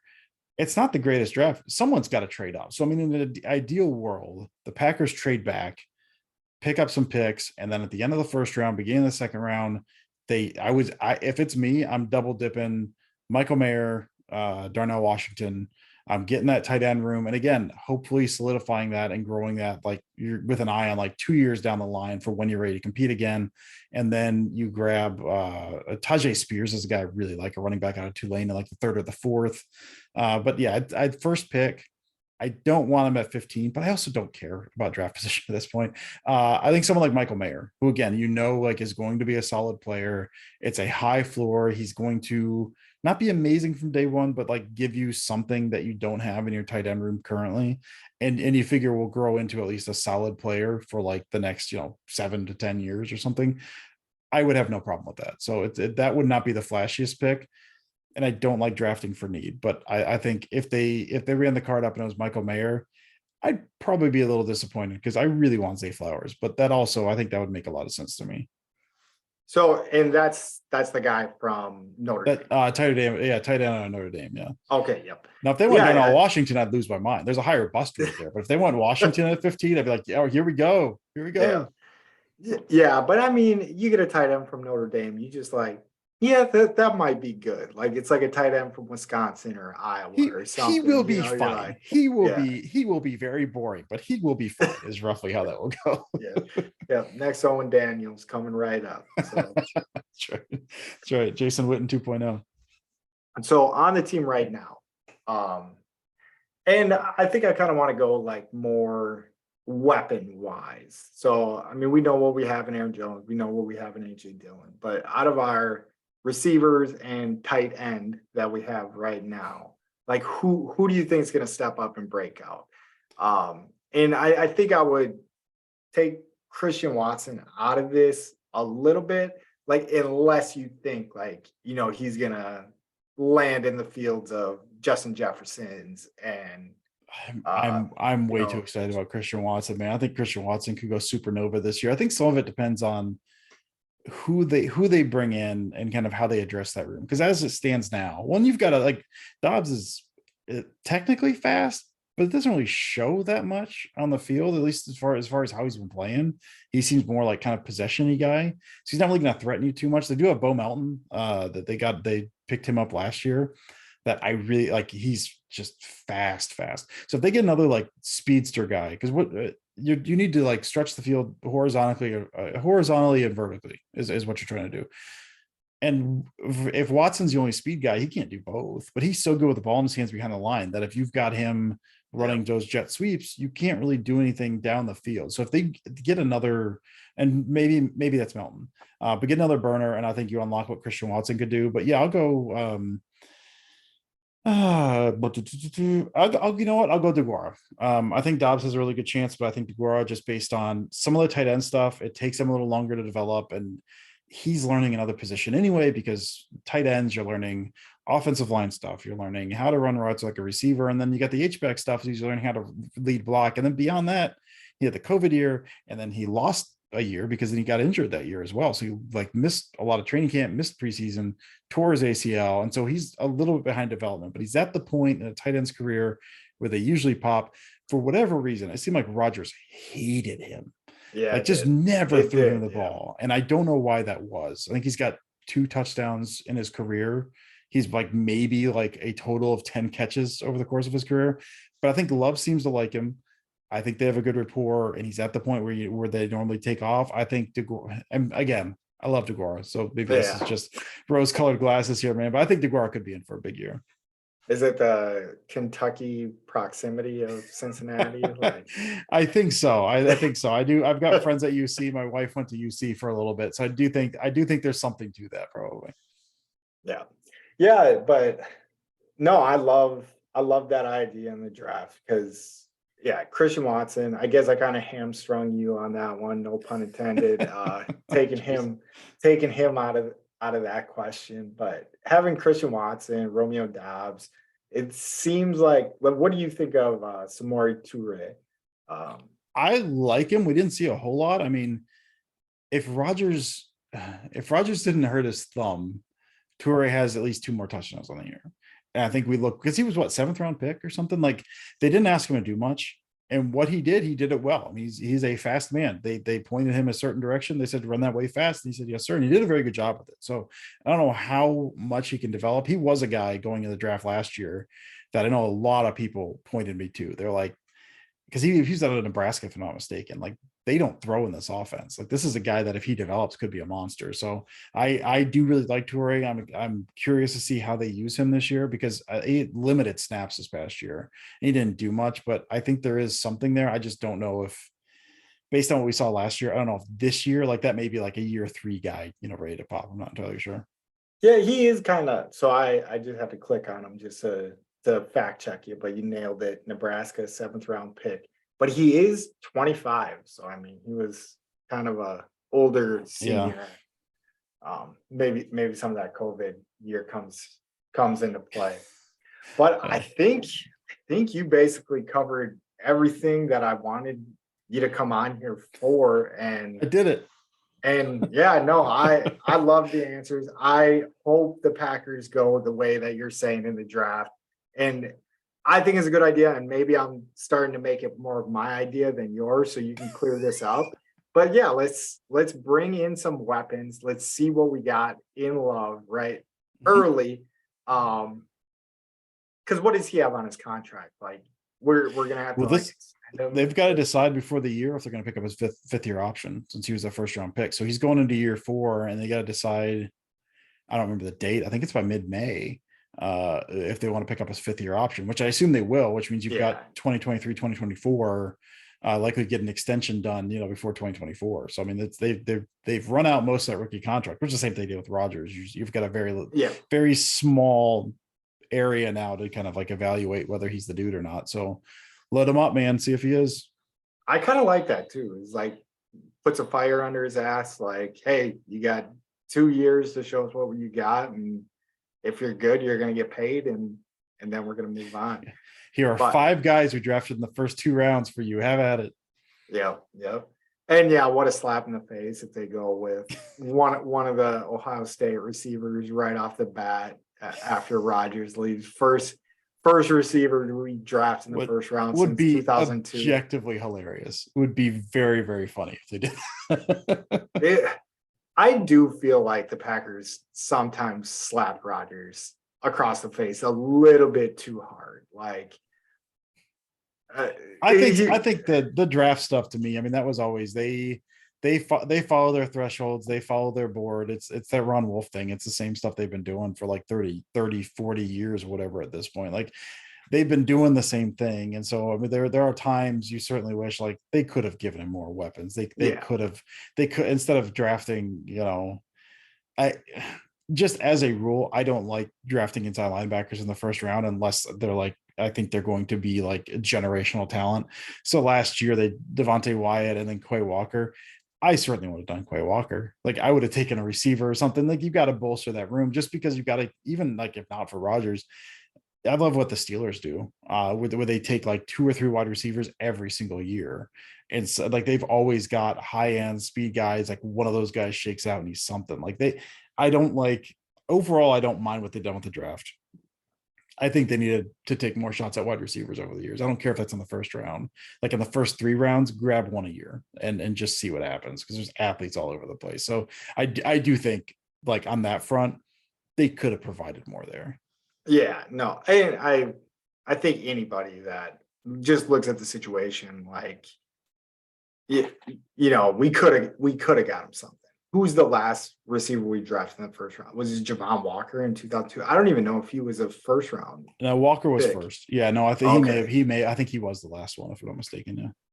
Yeah, because then we're tapping into Western Michigan. Yeah, we're Well, I mean, going they third round. hit. I mean, that's the thing. They hit some dudes. They got Jennings was Yeah. Greg Jennings was a second rounder, and obviously Jordy Nelson and Devontae Adams. Like their hit rate on second round receivers is ridiculously high. They just also didn't take a lot of second round receivers. Yeah, and have I been hearing rumors, or did we something about Corey Davis? What do you think? Oh, Hey. that's been the chatter that they may want him back in a trade. Like I think it makes a lot of sense to have him in Green Bay. I've always liked him, good blocker, which LaFleur loves. I don't know if because his salary, I don't think they could take on a salary. I think that's the issue. So like a cut and sign makes more sense. But he's still there. He's still up Yeah. in New York. Like they haven't dropped him or anything yet. But based on that wide receiver room, like they're not going to be playing him. So I would he's injured a lot, but I do like Corey Davis. And I think his best season, if I'm not mistaken, was the 1 year LaFleur was OC in Tennessee. So I think I would love to see him. My expectations would be tempered, but I would love seeing Corey Davis come back. Yeah, let's close with that. What do you think we can get from the Aaron Rodgers trade? Like what have you heard from what you've been listening to, like that the deal's gonna look like? Because It's all over the place, man. I mean, the thought that Yeah, I there's a have no Charles clue. Robinson report, and the one that apparently the Jets are not doing, but has been on the table, and they were getting ready to do it until Aaron Rodgers said he was 90% retired before going into the darkness. Which, no, he was not. No, he was not. You can, if you listen to him talk on McAfee, and we did every week because we did we Yeah. would listen to that the Tuesday or the Wednesday edition of Pack a Day podcast. We would listen to them every Tuesday and we talked about it. So I've listened to all of those, especially towards the end.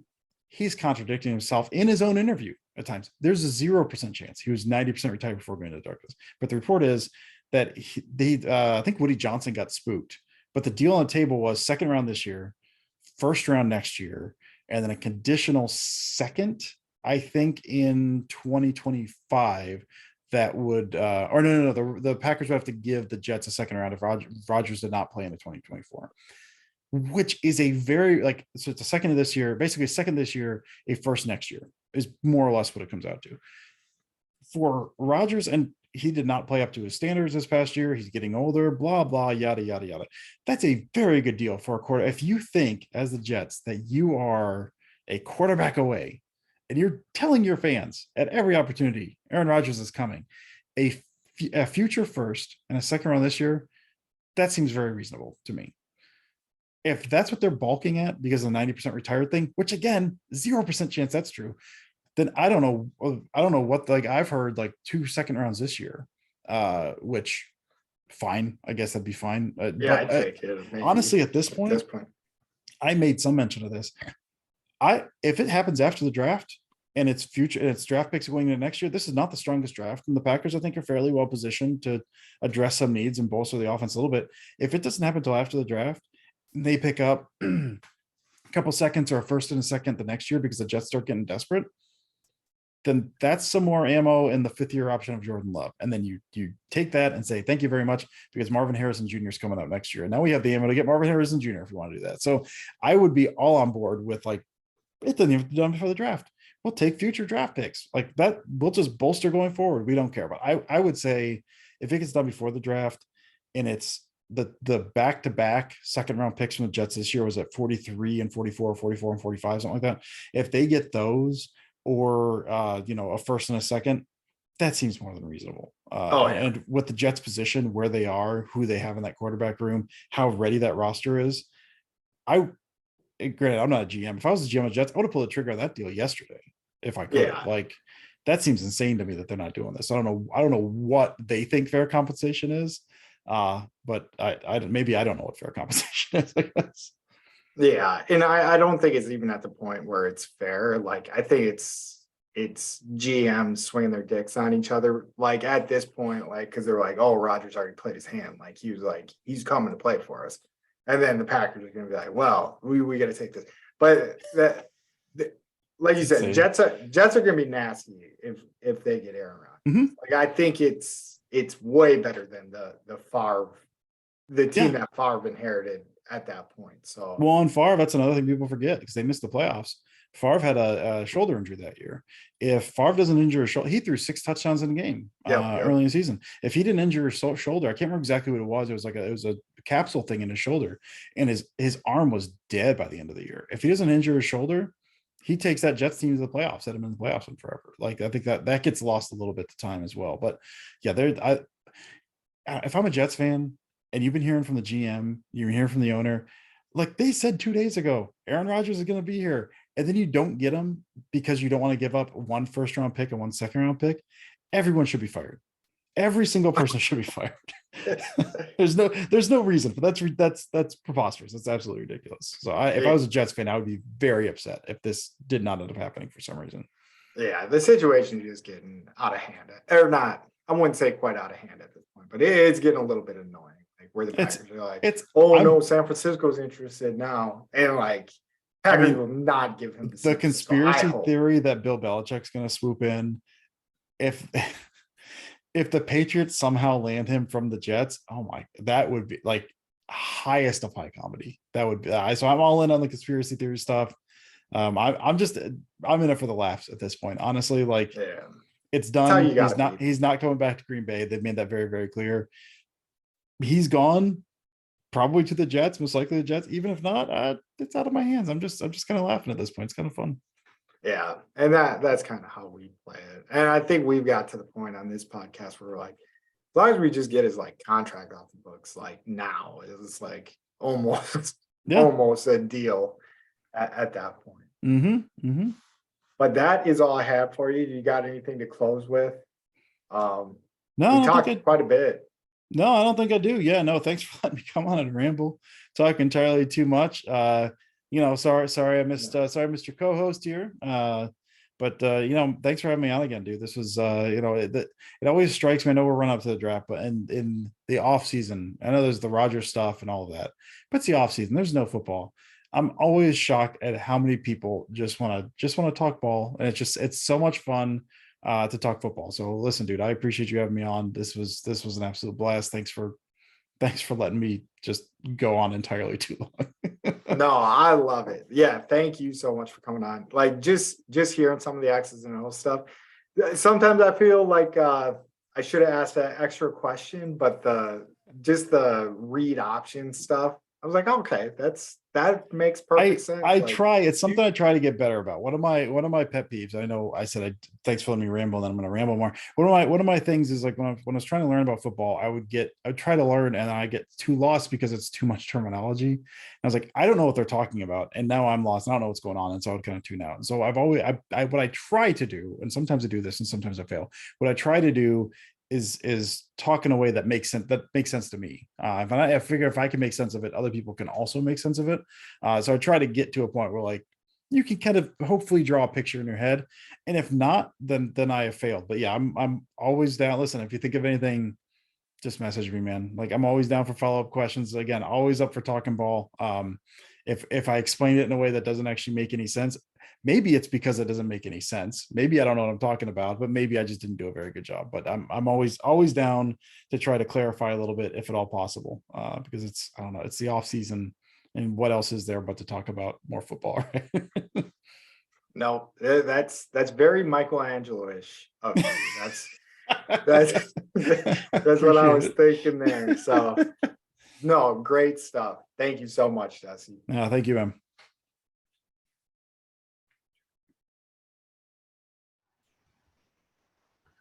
And that was our interview with Dusty Evely that Mike missed. Mike, you missed a good one. It was pretty Yeah. enjoyable. Yeah, you said our interview, and really it was just your interview with Dusty.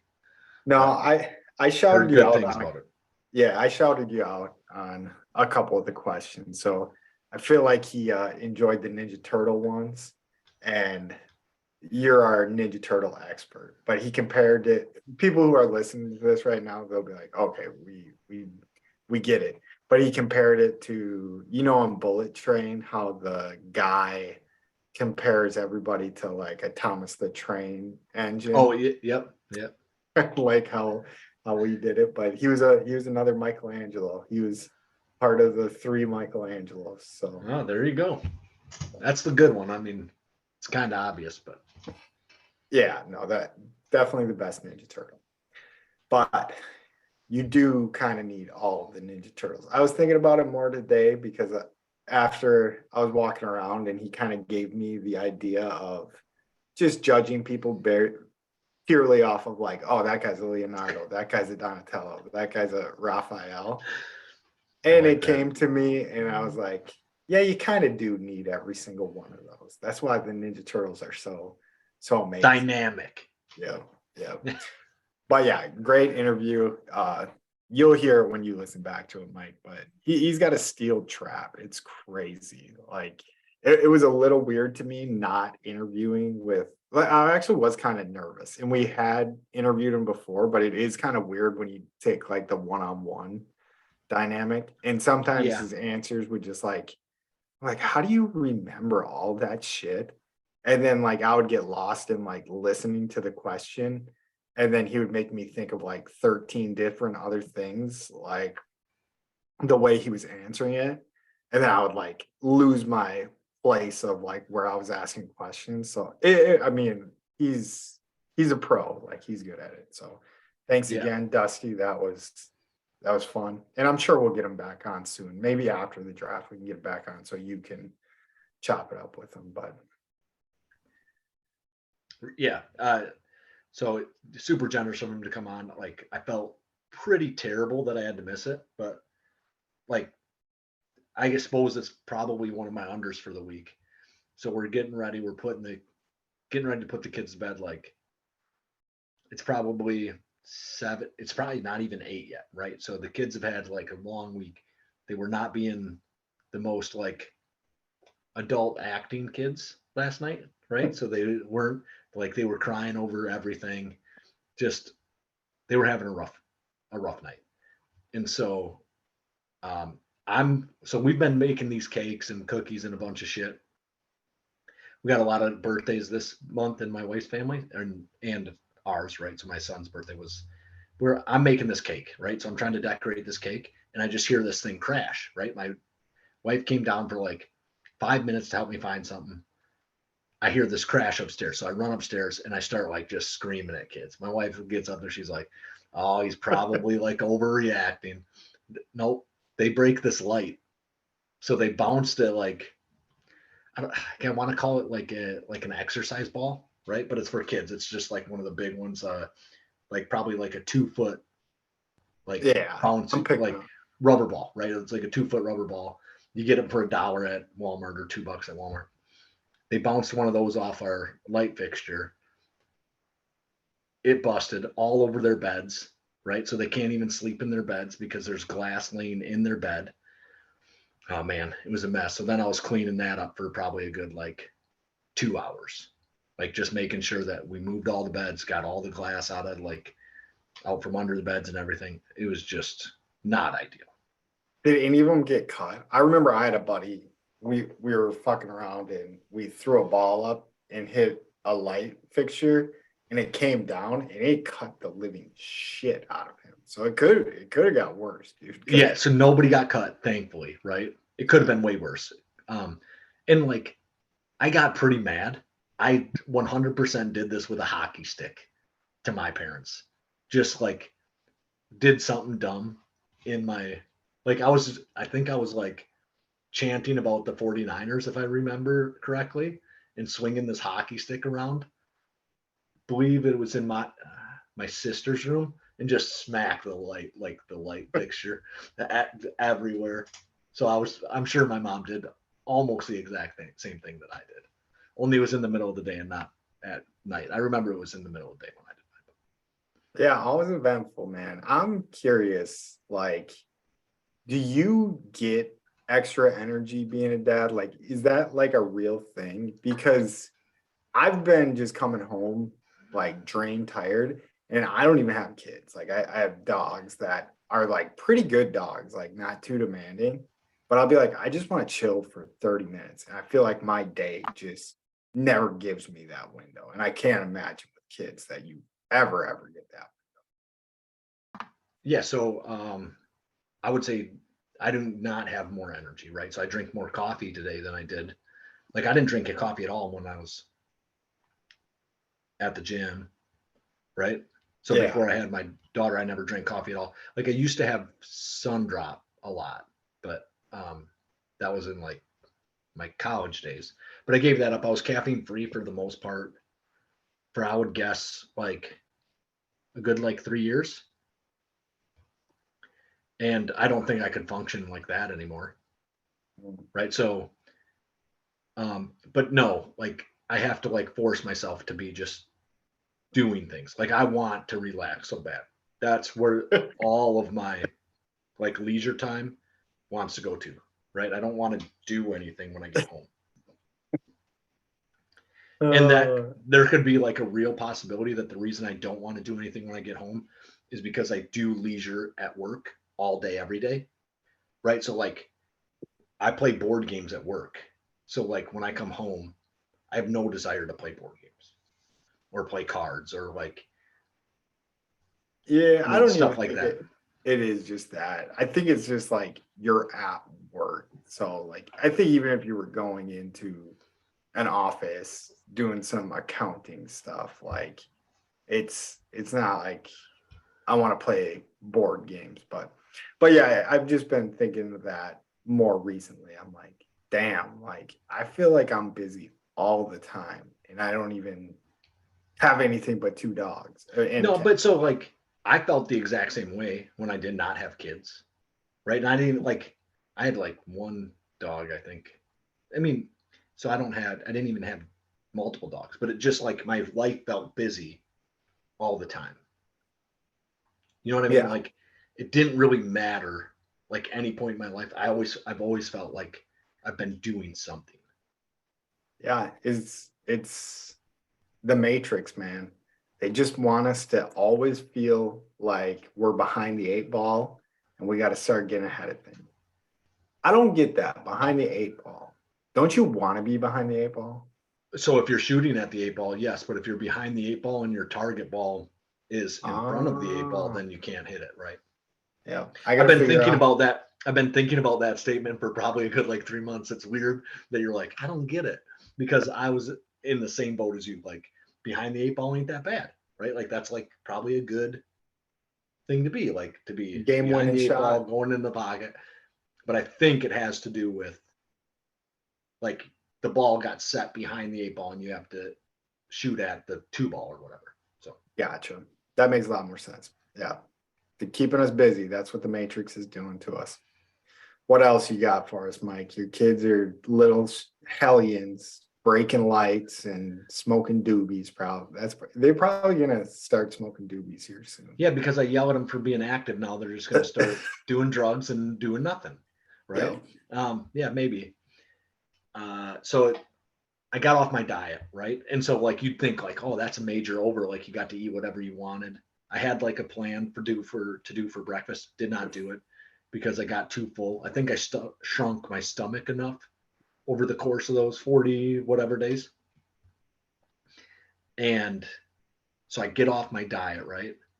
And I've probably been, maybe the last 2 or 3 days I've been okay. But the first 4 days I was physically uncomfortable because my stomach hurt so bad. Oh, yeah. Because I just kept eating and eating. And it was all like crap food and like it just wasn't like processing through me as quickly as I'd hoped. So I was like physically uncomfortable for at least 3 days, probably 4. And I put on 10 pounds. Good for you, man. But yeah, no, there is something to that because I think it hits you harder too, especially like you were eating like super clean. And then if you Yeah. throw something like garbage into your system like that, like I think it's even worse than if you just been eating garbage the whole time. But maybe not. Maybe you're just getting used to it from eating garbage the whole time. But it feels worse. Like I know exactly what you're talking about. Yeah, like it felt like I just had a knot in the top of my stomach for like 3 days. Like, and I was like, how does this not like just going through? And then I drank on Saturday, like right away too. Like I had a bunch of beers, which was fun. I enjoyed being drunk, but I like passed out at my in-laws' house. Yeah, So just I like, know you're drunk when you like text me stuff that's like oh yeah, see, I don't. random. Yeah, I mean, Okay, it's I was nothing telling like, you I was drunk. I remember that, but I don't necessarily remember everything that was going on. yeah, And no, you had I some was good just ones. giving you like sarcastic responses too. Because even the next day, I was like, yeah, maybe I should have been more. I don't know. I was just telling you to say dumb No, shit. no, you were all. It was funny. I showed Kelly one of them, like the one about her mom, right? That like it was like don't kiss your mom, your mother-in-law or something. And I showed Kelly and I was laughing about it, and she did not think it was funny at all, which made Yeah. it kind of better for me because, but uh, that kind of like rolls into my over for like so like the weekend. So my youngest, we had celebrated my youngest son's birthday with my in-laws, and then I did Easter at the in-laws again. So like 2 pretty good days up there. It was awesome, like weather. So we were out and like hanging out in the backyard and doing shit like that. And then, sorry. Uh, and then I had Monday off because I have to work this coming Saturday, so tomorrow. And we celebrated, and then like we celebrated my son's birthday with my family that day. So just eating cake every day and hanging out with the hood rats. Living the dream. I like it. Yeah. So No, I do have one more thing before I let you get into your stuff. No, And yeah. so I mentioned that I applied for this like crisis negotiation team, right? Yeah. Made it, got it today. So Nice. You are gonna be talking people off of buildings here soon. You didn't do a good job talking me off the building when I gave you. no, I let you jump. I mean, like if the Packers lose in the NFC Championship game, we might as well just all be jumping. I want to think of another hypothetical. Maybe I'll do it some other time. Or email us at bangingonthedrum@gmail.com. Email us a hypothetical situation that you want Mike to negotiate you out of. I want to hear these. I want someone to come up with a better one than I did. But yeah, congratulations. That's pretty cool. Like, especially if you get to use it out in the community, that's gonna be stressful as shit. Yeah, so I think so most communities already have like a team of some sort, right? And so the only way I would really like use it would be like in a small town like the one I live in, I suppose. Like if they knew that I had it, I'd probably be the guy for Wilton, right? But there might be other people that are here that have the same training, right? So if a Yeah. cop lives in town, they might have the exact same training. Someone's then- robbing a bank or some shit. Yeah, and like the opportunity to use it here would be pretty minimal as well, I would imagine. I hope it happens. And then but inside the facility, it could like that team could be called upon for sure. I don't know if it ever will be, but yeah, I mean, it's very plausible that someone's going to be upset enough to do some stupid shit that you probably need to, talk about or anything like that. Right. And it wouldn't just be me. Like there's a team of people, but like still. I think it's kind of cool. I think it would be an interesting resume builder, right? And it'll be Yeah, fun no, to learn that something stuff. So. cool. But I made it today, so they called me today and let me know. So I was pretty excited. One of my favorite, so that would be a team that like I wouldn't think like a town like Wilton would have, or even a town like Sparta would really have. Maybe more so Sparta, I but bet you Sparta does. yeah, the most random one I ever remember. We actually got to work with them, Mike. The Monroe County Dive Team. Oh was yeah, like- yeah. Like that guy, they're one of the head guys for that. Lives in Wilton too.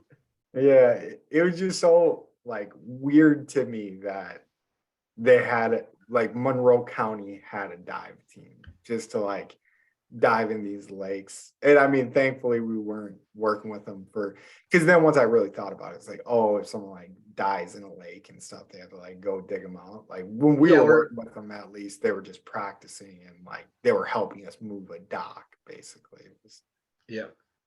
And like, I mean, there's enough lakes in Monroe County, yeah. right? That it's probably a relatively big deal. Yeah, but it was just funny. It was like just a ragtag group of like no like disrespect or anything, but like it was just like some good Yeah. old boys and girls that like Yeah, that dive. and they go look for dead bodies when there's a possibility for there to be dead bodies in a lake. Yeah, maybe that's it. That could be something I could do, I think. Right? Yeah, Be on there the you- dive team too. Geez, I could be really well rounded. Yep, you get your diving license out at Farmcoy. But yeah, I'm gonna get this one rolling a little bit. I'm gonna try not to take too long with mine because Dusty and I did talk for a while. So anyways, for my under, we're redoing our guest room. So if you're watching this on YouTube, if we were responsible enough to actually put it out in a timely manner, you can see I got a TV behind me now, and I don't have it on the camera, but like right over here to my right, there is a bunch of shit that I have to put together. And I am just dog shit at putting together furniture. Thought I had the TV wall mount thing down. Nope. And 2-day project was putting this TV up behind me. And honestly, I don't think it was my fault this time. Is I did a good job. I found the studs. I hooked it up to the back of the TV, just great. Have a pretty powerful drill. It's not cordless. I think that's my next tool investment is a cordless one. Didn't really need it for right there. And my drill can rip. Like it's cheap as fuck, but like it can torque. And the screws that the mount came with just got stripped to shit in like 1 second, and not like the grooves in the front of the screw, like the Phillips back of the screw just was a round circle by the end, and it fucked up one of my drill bits as well. And that, I mean, at least knew I was hitting the stud right, but yeah, that was a pain in my ass. Yeah. So what you're probably doing is, I shouldn't say probably. What I think is happening is you're using like a real drill to do a screwdriver's work, right? So the cordless ones like generally have like an attachment on that, or like not an attachment, but a dial that you could dial that back, so you're not like ripping into that screw so bad. Ah, but see, I was trying slow, I was trying fast. Like I had a couple okay, so it does have- opportunities with this, but it is whatever. Like probably somebody that's good at that shit could have got it done with the screws that were given to it. But always nice because then I get to call my dad and ask like what I'm doing wrong, and he loves that shit, and I tend to enjoy learning. And he basically just sent me a picture of my dumbass couldn't even tell you what it was, but basically like unstrippable screws, like screws that like it's not a flathead thing. It's more not a Like like a star you bit or kind something? of yeah, you like grab the outside of it, so it's and then it just rips. And that like I went to Ace Hardware, got 2 of those, got the job done in like 2 seconds. It's just like, "Meow, meow," and it was Nice over. job. Thank you, Ace Hardware. Yep, yep. That's a shout out. Our presenting sponsor today is Ace Hardware. There you go. So go to Ace, get some screws that can't be stripped. And then my over, which actually was kind of an under. I forgot about that I wrote this because it happened basically the day after we recorded last time. But so I got a run route that's around these lakes in Tallahassee. And I'm running around this lake and I see these two little kids like fishing and doing whatever and whatnot. I hadn't really seen it ever before, but they were using a net.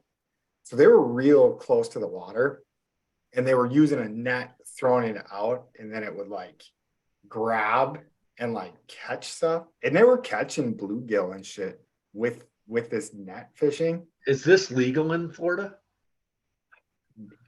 I don't know. They were like 10, so I'm pretty sure they're fine. But they're Floridians. yeah. Oh yeah, and you're gonna hear how much more of Floridians they are with this story. So they're doing this and they're kind of in like a walkway, like a land bridge in between like two lakes, basically.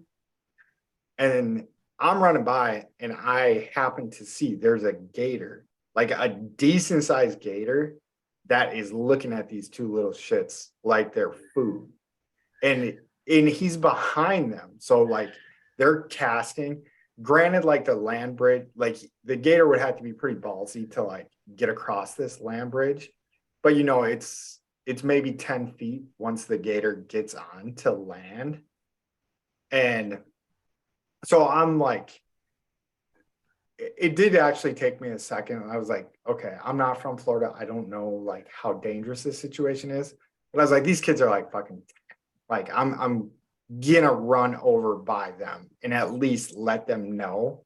And I let them know, like, I'm like, hey guys, I qualified myself. I was like, I'm not from Florida, but that gator is looking at you guys like you're food. Like there's one like literally 5 feet from the shore looking at you. So probably 15 feet away from you guys.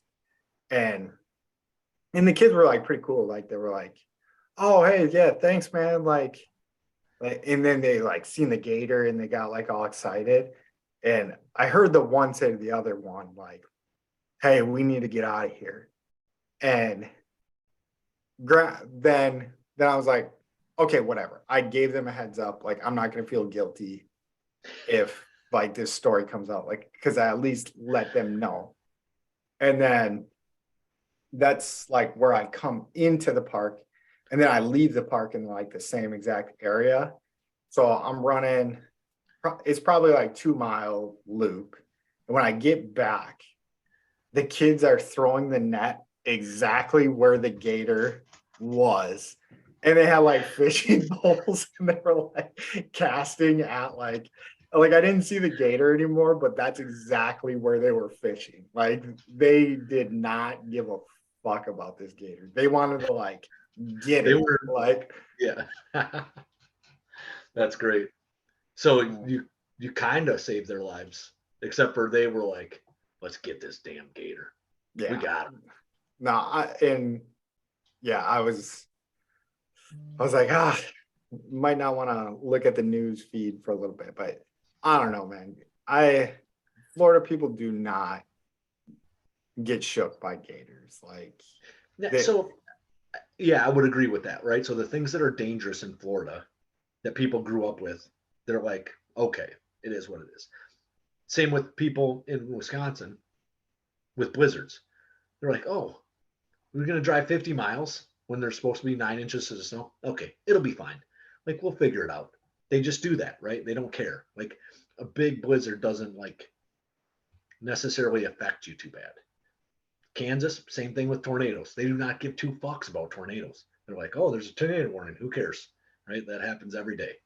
I shouldn't say every day, but it happens all the time. So it's not like, yeah, they go up and look for it. But yeah, I definitely did respect the move on the kids. And even what I was telling them, like while I was running around that loop, I was halfway expecting it. Like I definitely looked back in their direction to see what they were going to be doing because I don't know how I would feel. Like honestly, like I'm not from Florida and I'm not even really that afraid of gators. I'm more afraid of like, granted, I always have my dogs on a leash. Like when we walk down in that area, I'm more afraid of that is like Yeah, and that's one probably picking the off my actual danger, yeah, right? picking off my dog. Like because my mom called me, it's probably been a month, and she was like, "Did you hear about that lady that her and her dog got ate by that gator?" I was like, I did not need to hear that news, but that like put me on alert. Like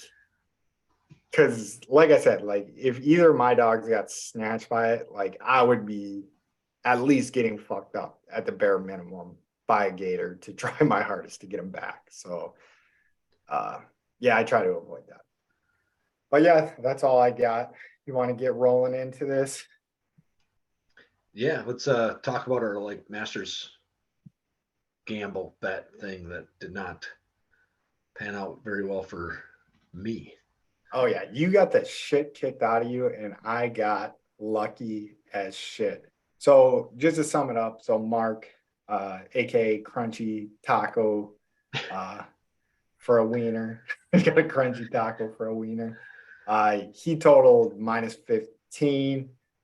His best pick was Jordan Spieth. You had two guys, so you had -7 total, but you also had two guys miss the cut that I didn't even know how to account for. I think the way we did it last year was you just get +10 on both the days. You don't. So if we did that, you would be +17. Yeah. And then I just whooped everybody's ass. I picked the first place winner, and so I had John Rahm and I had Brooks Koepka. I think like Phil ended up having a pretty good showing on that last day. Goes out and shoots his 65 to tie for second.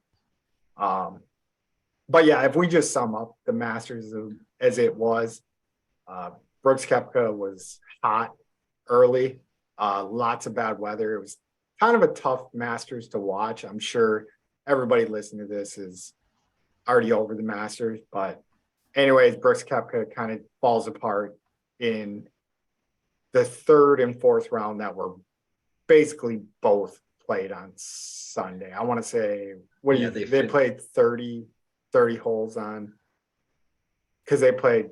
I mean, for sure that the last few groups, they didn't finish till like 10:30 in the morning. They probably started at 7 or 8, right? Yeah. So I want to say Brooks Koepka and John Rahm were in the final group, and they got to hole 6. They were just finishing up on 6. They both had putts. So it flipped right away. Like I want to say Brooks Koepka had a 4-stroke lead. And then right when they started on Sunday, Rahm had a birdie putt and Koepka had a par putt. And Rahm hit his birdie putt. Koepka missed his par putt. So two shot swing right there. And then Rahm just dominated on out. And Koepka could just not score. I don't know. He parred enough, but Rahm was an absolute killer out there. Yep. He was going to be tough to beat right after that first hole, but pretty interesting Masters. It was kind of annoying to me. I did get to watch more golf than I've ever watched on a Sunday. That was kind of nice that the coverage picked up early in the morning, but yeah, I crushed you guys in the competition. We didn't put anything on the line in that one. So good. My proposal was that you have to eat a 12-pack of crunchy tacos now. So I think that that's doable. I don't know how long that would take me though. Seems like a 15-minute or just during the show. Yeah, I was gonna give you the whole episode. Okay. So it'll be, I forget what big golf tournament's next. If it's, I The don't Ryder know. Cup is coming up, right? No, that happened too recently. I could be very wrong, but I don't think I don't think it's a Ryder Cup year. Okay. I could be wrong about that. But anyways, next big tournament that we bring Mark on, we'll just have you eating tacos the whole time that Mark's on the show. So that's what we'll do. I like Uh, that. Or until I finish 12. 12. Yes. So yeah, you can't talk until well, no, I don't like that you couldn't talk, but you have to be consistently eating the 12 tacos throughout the show. And Okay. I think it's fairly doable, but I think it's going to be harder than we think it is in our heads right now. And they got to be the crunchy tacos as well, which makes it shittier.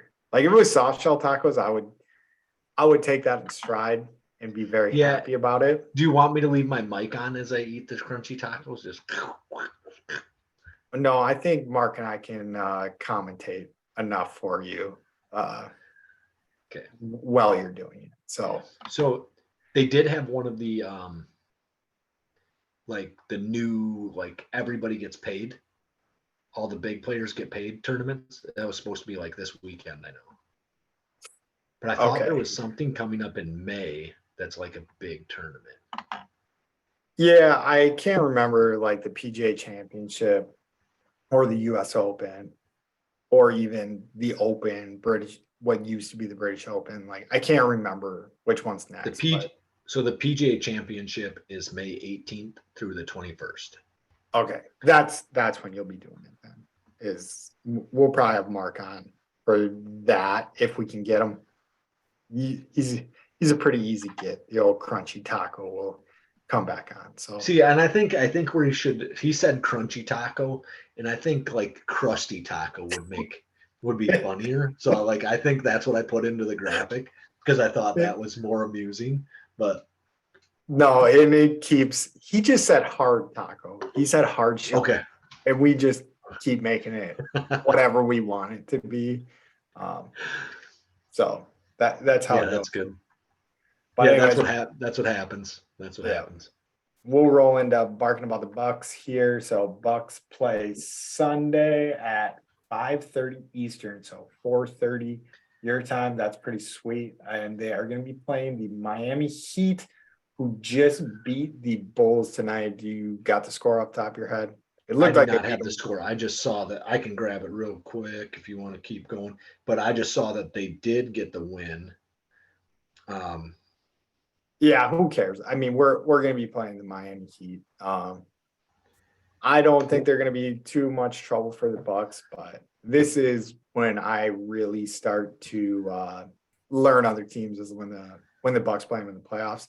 And I do still get some. I was talking to another buddy before we recorded today.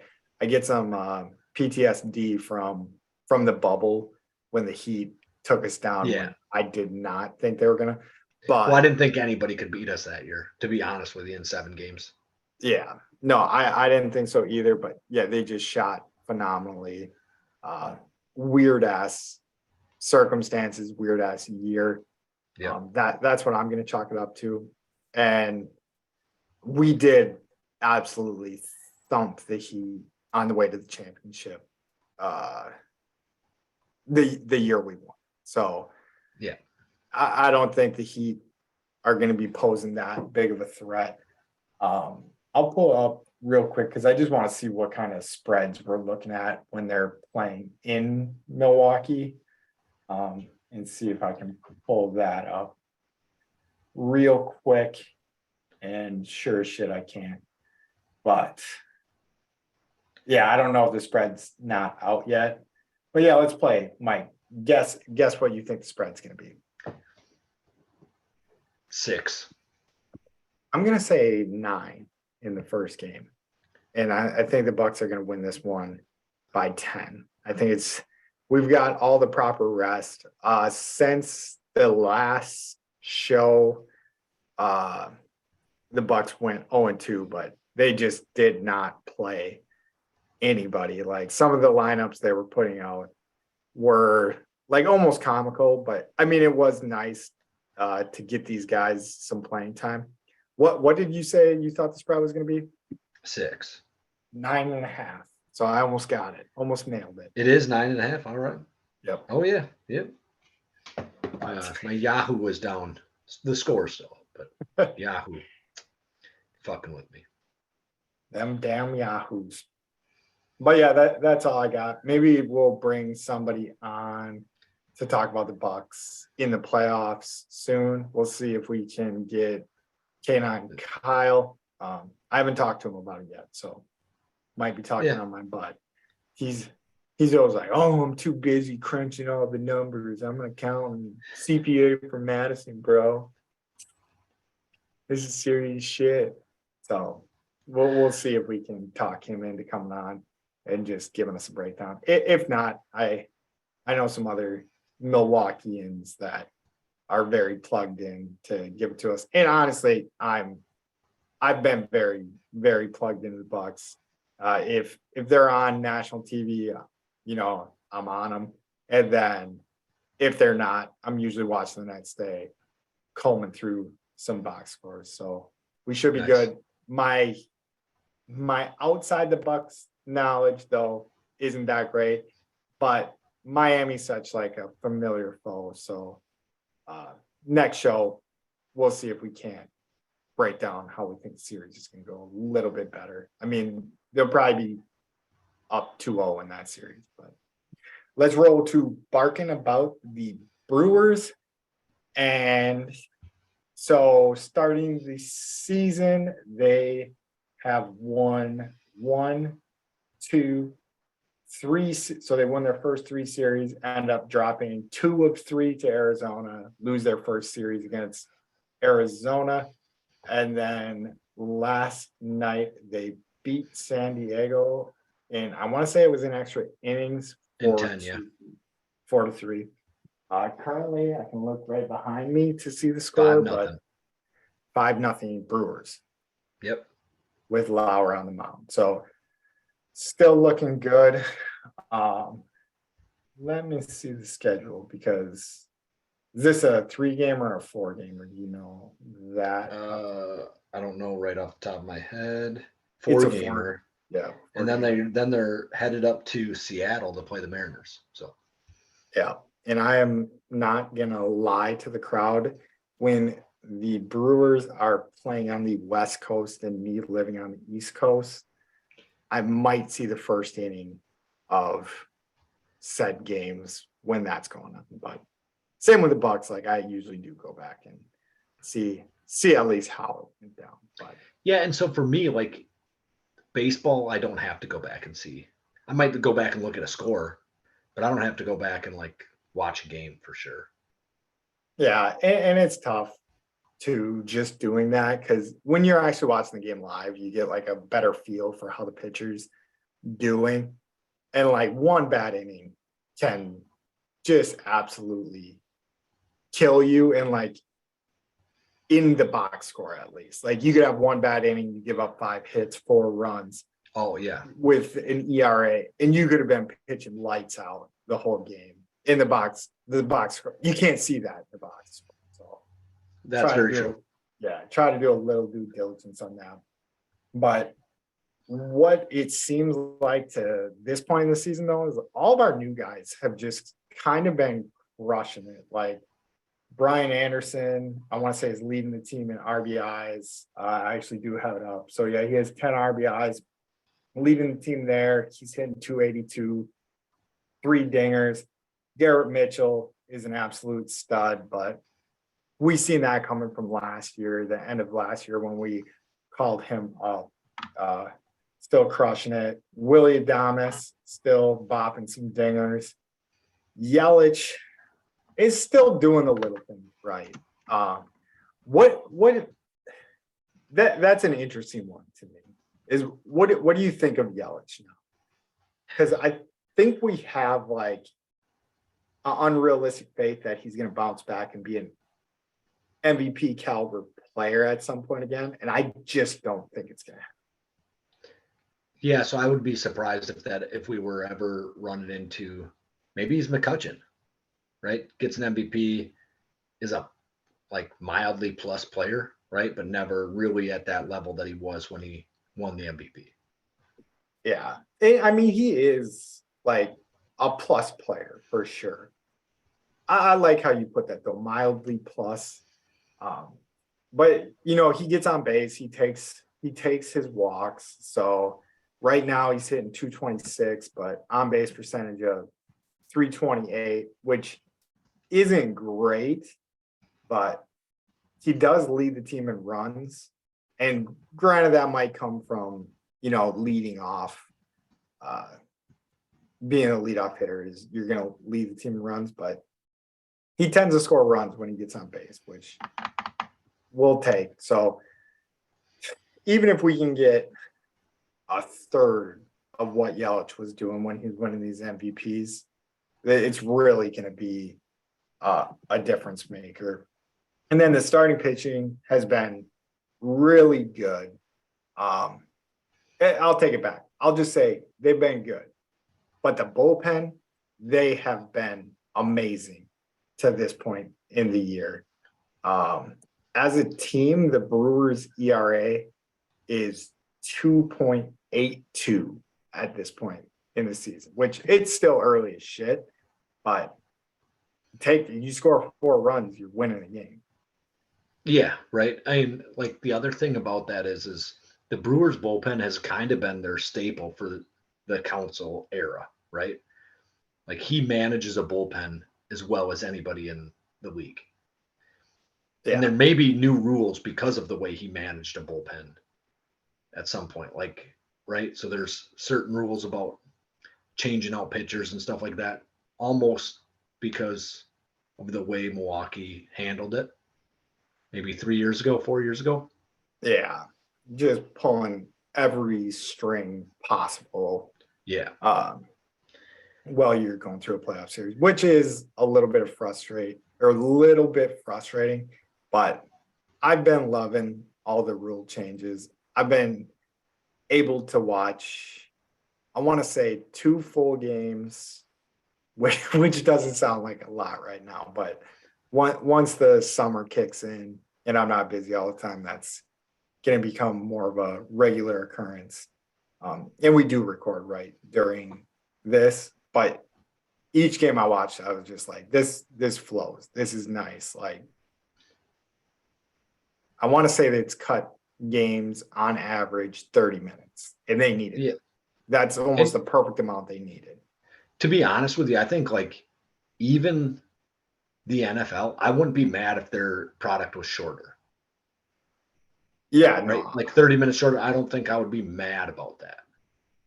Yeah, but the NFL, I did it. I think the once a week thing makes it. Yeah, but yeah. Right. But like I had a buddy who called it like probably right when they said the pitch clock was going to get implemented. He's like, this is like, it's going to fuck with beer sales. It's going to happen. Like the beer sales are going to get fucked with. And like not even 2 weeks into the season, the Brewers adjusted when they cut off beer sales, right? Yeah. And so he was right. He was rubbing it into me the other day or maybe yesterday, that like, see, I told you this was going to happen, but I don't think it's a big deal. It's $2 million a year. And so in a winning franchise, like, so if the Brewers win, they're going to put 2 to 3 million people through their park on a given year. If you just raise the seat price by $1 in each seat, you'll cover that. But yeah, people are going to find a reason to complain about yeah. that. Yeah, no matter what. But the thing I find funny about that is, why do you think that that they stopped selling beer in the 7th inning, or used to? Now it's the 8th inning. Yeah. So who is it? Strom, the pitcher from the Phillies that said something about drunk driving on the way home. Like we're giving people an opportunity to sober up before they drive. And I kind of was like, oh yeah, that kind of like that like meshes, like that makes sense to me. It's not that, I don't think at all. Uh, this same guy brought up like why he thinks they do it, and it makes way more sense. It's so that you get people to leave, right? So if they're sitting there like drinking a beer or like, and they're not supposed to be going out to their car, it's not like carrying it out in public. It's so that they're done with their beer and they're not trying to like hang around the stadium and still be there. They're trying to get back out to their car. Yeah, I think that's probably maybe the business standpoint of it. But you would think though, like if you're trying to run it from like a business standpoint, you'd be like, oh, if we're gonna have people stay in here and drink $15 beers or whatever the fuck they cost right now, you would be like, okay, we'll just let them do that. To some Honestly, extent, though, you have to pay people to sell them those beers and like be there as long as they're there. yeah. Yeah, that is true. Yeah, I don't fully understand why, because I always thought it was the drunk driving thing. And it clearly isn't, because if you're shortening the games and you're Yeah, extending the beer sales, like that's not why you're doing it. But I did hear this on another podcast. But I was aware of the situation. Like, have you ever heard the story of the dime beer night at in Cleveland? No, Oh I bet you man. it did not go well. Yeah, we might have to deep dive into that sometime, but I want to say it was in like late 80s, early 90s. And they like the Indians at the time were not selling any tickets. So they were like, we're gonna sell beer for a dime. And then they hire like two young girls to like facilitate this dime beer night. Jesus And Christ. and they ended up getting so overwhelmed that they just were like, we're not getting paid enough for this shit, Right. that they left. And then they ended up just like giving out free beer. And it was like walking out to like a keg and just pouring your own beer.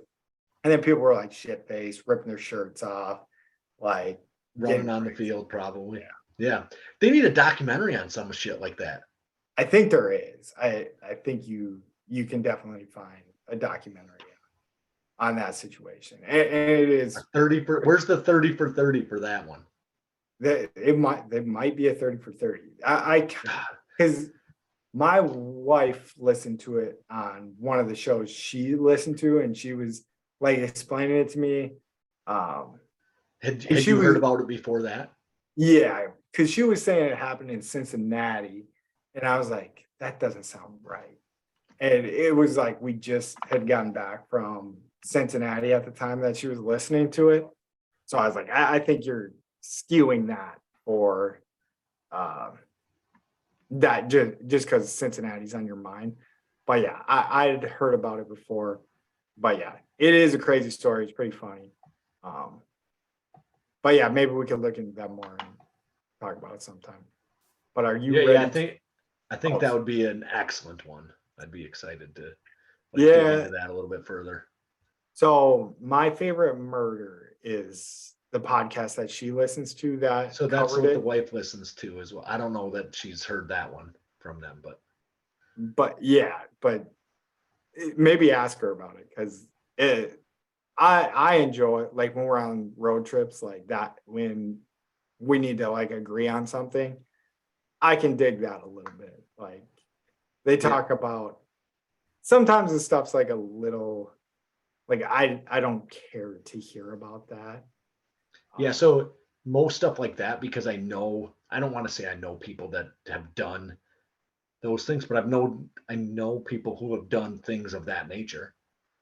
Oh man, the one that fucked me up the most, I don't think it was on My Favorite Murder, but I'd listened to a podcast and it was about high school students. So it was a guy and a girl, whatever, very well to do. The guy was going to the Air Force Academy. The girl in the relationship was going to the Naval Academy once they were done with school. I don't know why I'm diving into this right now, but I just want other people's heads to be fucked up like mine was for a little bit. But so anyways, I'm making a long story short. Whatever I listened to, they got into way too much detail of this shit. The guy ends up cheating on the girl with a girl from a different track team. Like they were big track people. And he felt real bad about cheating. And he told his girlfriend about it, or she found out about it somehow. And she says, the only way I'll take you back is if you kill that girl.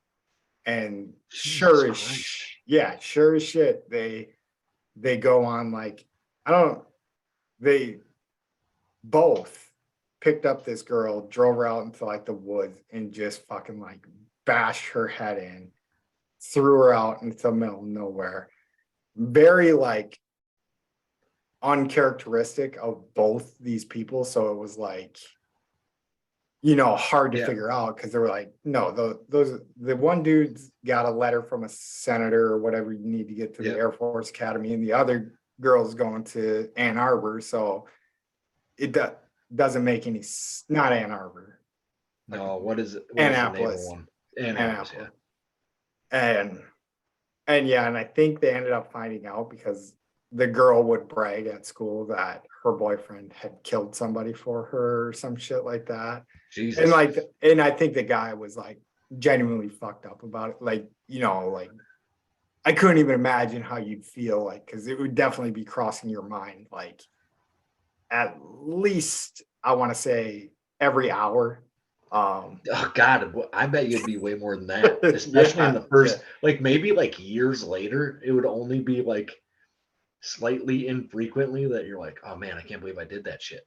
But like, there's like dumb shit that sometimes crosses my mind. That I'm like, I can't believe I said like poop in that situation or something. I don't can't like get a specific off my head, but like just like dumb shit that I'm like, why would I have ever done that? And then like something like serious like that. Oh yeah, and they killed her like brutally because I think they tried to like kill her initially and she wouldn't like die. Yeah, I think it's kind of hard to kill people. I don't think that that's like as easy as like, just a little knock on the head and you drive off. I imagine that it's much more difficult than that. And I think they killed her in a pretty brutal way, like very painful. Like, I remember like after I heard that, I was like, I do not need to hear any more of these things like with this detail because it fucked me up for a little while. Yeah, and like I don't know, I hear about like shit at work and then I'm like, I don't need to hear about this stuff. Like just skews the way my brain works towards the people I actually have to work with. And so when I come home, I don't want to hear about it either. The ones that do interest me is where like guys that I am working with, like if there's like a story about them, those kind of interest me. So there's a movie there's a guy in our facility currently, his son has a movie out that his son robbed banks or something like that in Canada. Oh, okay. And so like there's a movie out about this guy's son. So I feel like people love bank robbers. Like no one's ever like, fuck that bank robber. Like, so from what I understand, this guy's out and he's like he was at the premiere for the movie. Like in like weird shit. So I don't know. But I don't know 100%. Like it's just people on my unit talking about it. So no, that's pretty cool. Like I don't know. I remember I feel like you had a story about someone robbing a bank in Wilton or some shit and getting away with it. In Norwalk, somebody got away with a bank robbery in Norwalk. Yeah. My butt, like, so this guy the guy I went to high school with thinks he knows. My Uncle Steve did it. Yeah. No, he thinks it was like one of the guys that worked on one of the farms that he worked on at the same time. So we won't divulge too much. That was probably like 15 years ago now. I wonder what the statute of limitations on bank robbery is. 16 years, probably. 16 years. Yeah, I better hold it tight for a little bit, huh? Yep. All right, you ready to drive fast and turn left? Or you want me to drive fast and turn left? Yeah, let's drive fast and turn left. So Martin Truex Jr. finished 7th, dirt track in Bristol. Chris Bell won the race in the number 20 car. You wrote the number 20 car in there, huh? I would never have cared. I don't even know what's Martin Truex's 19, 14. MTJ is, I think Yeah. he's the 19 car. I don't know. He's currently sitting in 10th in the standings and comfortably in the chase, but he needs to win something. I'm sick of this motherfucker not winning no goddamn races. Yeah, he's 19. So I think you were right. You said it right. We got the number. What do you think the most famous person with the first name Martin and then a prefix at the end of their last name Junior is? Martin Sheen? No, he's not a junior, I don't think. No, there's like Martin Short. Martin Short is pretty famous. I don't know. Is it not Martin Truex Jr.? Martin Luther King Jr. You ever heard of him? Yeah, definitely have. Yeah, that's good. That's interesting. I didn't even like put the 2 and 2 together. No, I didn't until I tried to Google it, and that was the first thing that showed up. I You just were like wanted to, Martin Jr. You couldn't remember Truex's last name or what? No, I typed in Martin, and then it pulls up Martin Luther King Jr. He's the first Martin, rightfully so. When you Yep, for sure. There's probably some NASCAR fans that don't agree with that. I think Martin Truex Jr. should be number one, but I don't know. He didn't even win a race last year. yeah, we definitely do need him to catch some checkers here soon because it's getting a little ridiculous. That fair enough. All right, you ready for some hot in the street? Pew, pew, pew, pew, pew, pew. Yeah, so Tampa Bay Rays are still undefeated, 13-0. Are they 14-0 after tonight? I was just gonna check that because I wrote that last night, and Rays cut into nope, they lost one. 13-1. So they're terrible. Yeah, Break them up. Start selling the team. yeah, dog They're shit. the worst. Yep. Move them back to Montreal. Let's go. Or Yeah, so like, is that the Montreal team? Is it just moved? no, I think Montreal actually went to DC. So I think the Nationals. Yeah, you might be right. So like the Rays kind of are like Montreal though. Like they don't get no fans. Like, and I shouldn't say that. Montreal, I don't remember ever actually being good. The Rays on occasion put together a good team. Like this. I feel like they like compete year in and year out for. Yeah, but they never have any fans. Like nobody wants to go there. What's the deal? That is so. I've been to obviously Miller Park, American Family Field, whatever you want to call it now, Wrigley Field, and then Tropicana. I think is I've only been to 3 major league parks. Tropicana is a fucking dump, dude. So bad. All right. So it's just weird, like how crappy it is. Like not even just inside the stadium, but outside the stadium. We were walking up to the stadium, and I was like, "Where's the stadium?" And it just looks like a warehouse. It has like a big orange on it. Like that's it was interesting because I feel like I maybe heard people say Tropicana was a dump, but I was like, okay, that's worse than Wrigley. I heard you thought Wrigley was not pleasant when you went. Yeah, no, I used to shit on Wrigley pretty hard. I was young when I had visited Wrigley, and honestly, the only time I'd been to Wrigley, so I think I've only been once, and the Brewers weren't even playing. So like I had the Cubs were playing the Seattle Mariners. So it was interleague ball. Yeah, it was interesting.